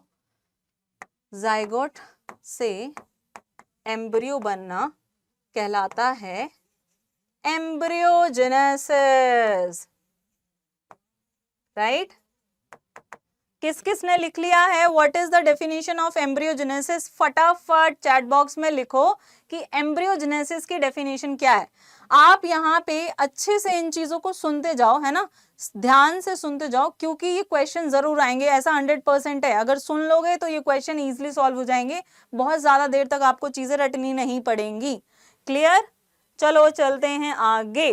तो अब आपके पास सीड्स कितने तरीके के होते हैं, सीड्स के टाइप्स क्या क्या होते हैं, ठीक है। एक तो होता है आपके पास एंडोस्पर्मिक सीड, एंडोस्पर्मिक या एल्ब्यूमिनस सीड, जिन सीड में सारा का सारा क्या होता है, एंडोस्पर्म बचा होता है, जिनमें क्या होता है, एंडोस्पर्म बचा होता है ना। फिर आपके पास आते हैं पेरिस्पर्मिक सीड जिसमें पर्सिस्टेंस न्यूक्लियस होता है, ठीक है। क्या लिखेंगे हम यहाँ पे, चलो लिखो पर्सिस्टेंट न्यूक्लियस, उनको हम बोलते हैं perispermic seed. Example black pepper, okay. Non endospermic seed जिसमें सारा का सारा एंडोस्पर्म कंज्यूम हो गया हो, for example all endosperm consumed, जैसे कि हमारे पास है यहाँ पर क्या, एक सेकेंड, पी है ना, बीन्स, ये आपके पास एग्जाम्पल हो गए। और एंडोस्पर्मिक सीड्स में हमारे पास आ जाते हैं कोकोनट। कोकोनट में आपके पास दो तरीके का एंडोस्पर्म होता है। देखो एंडोस्पर्म आपको पता है पीएन, है ना। अब क्या होता है, इसमें फ्री न्यूक्लियर डिवीजन होता है, साइटोप्लाज्म नहीं बनता, सिर्फ सेल सेल सेल से। जो आप पानी पीते हो ना, नारियल पानी, वो क्या है, फ्री न्यूक्लियर एंडोस्पर्म है, ठीक है। तो इसमें एंडोस्पर्म बचा हुआ है। और जो व्हाइट व्हाइट आप गरी खाते हो, व्हाइट कलर की जो होती है, इसको हम कर्नल बोलते हैं, वो होता है सेल्यूलर एंडोस्पर्म, मतलब उसमें सेल वॉल आ गई है, साइटोप्लाज्म आ गया है हर न्यूक्लियस के ऊपर, ठीक है। और आपके पास वीट है जिसमें कि क्या होता है, एंडोस्पर्म होता है, मेज है, okay. I hope it is clear. आगे चलते हैं। अब हमारे पास जैसे सीड होते हैं, है ना, मैंने पूछा था कि पोलन ग्रेन्स क्या खराब हो जाते हैं, आप उसको कितने टाइम तक प्रिजर्व करके रख सकते हैं, या फिर पोलन ग्रेन की वायबिलिटी होती है अगर आप उसे फ्रिज में ना रखें। अगर फ्रिज में ना रखें तो 10 दिन में भी खराब हो सकता है, 30 मिनट में भी खराब हो सकता है, 1 महीने में भी खराब हो सकता है। ऐसे ही सीड्स की भी होती है वायबिलिटी। सीड में आपको पता है, सीड में बहुत ताकत है, बहुत टाइम तक ये प्रिजर्व रहते हैं। जैसे कि ओल्डेस्ट आपके पास है एक ल्यूपाइन आर्किटस, जो कि हमें आर्कटिक टुंड्रा से मिला था। ये सीड सबसे ज्यादा पुराना है, 10,000 साल बाद, मतलब ये डॉर्मेंट स्टेज में रहा था, मतलब कि ये प्रोटेक्ट करके रहा था, इसने जर्मिनेट नहीं किया था। अभी भी उस सीड के पास कैपेबिलिटी है कि वो जर्मिनेट कर सके। हाँ बिल्कुल, 10,000 साल बाद भी। डॉर्मेंसी बोलो तो एक रेस्टिंग स्टेज आ गई, पानी का कंसंट्रेशन थोड़ा सा कम हो जाता है, ड्राई हो जाता है सीड, जिसकी वजह से हम इसको स्टोर करके भी रख सकते हैं काफी ज्यादा टाइम तक, ठीक है। अब हमारे पास एक और है जो कि 2000 साल पुराना है, जिसको हम डेट पाम भी कहते हैं, फिनिक्स डेक्टाइलिफेरा, ठीक है, फिनिक्स डेक्टाइलिफेरा। और ये डेड सी से हमें मिला था। डेड सी आपको पता है कहाँ है, सॉल्ट लेक, है ना, उसमें आप तैरोगे तो आप मतलब कैसे, बिना, आप डूबोगे नहीं, मतलब तैरना भी नहीं आता है तो आप डूबोगे नहीं उस डेड सी में। वो जॉर्डन में है, ये कहाँ है, जॉर्डन में। जॉर्डन से हमें क्या मिला था, एक किंग की पैलेस से हमें ये सीड मिला था जिसका नाम है डेट पाम, खजूर। ओके, नाउ नेक्स्ट है यहाँ पर आपके पास development of ovary into fruit. अब जो ओवरी है वो फर्टिलाइजेशन के बाद फल में कन्वर्ट हो जाएगी। फ्रूट के आपके पास 3 लेयर हैं, आप किसी फल में कोई सी लेयर खाते हैं, किसी फल में कोई और लेयर खाते हैं, ठीक है। पेरिकार्प फ्रूट की लेयर को बोला जाता है जिसके 3 पार्ट हैं, एक्सोकार्प, मीसोकार्प एंड एंडोकार्प। एंडोकार्प जो अंदर वाला रीजन है एंड मीसोकार्प जो सबसे बाहर वाला। फ्रूट्स आपके पास होते हैं 3 तरीके के। एक तो होता है ट्रू फ्रूट्स जो कि ओवरी से डेवलप होता है, ठीक है। एक आपके पास होता है फॉल्स फ्रूट जो कि आपके developed other than ovary, other than ovary, clear. तो एक फ्रूट जो कि ओवरी से बना है वो सच्चा फ्रूट है, और जो फ्लावर के ओवरी के अलावा बाकी सारे पार्ट से बना है वो कैसा फ्रूट है, फॉल्स फ्रूट है, ठीक है। देन आपके पास पार्थिनोकार्पिक फ्रूट है जो कि fruit formed without fertilization, fruit formed without fertilisation,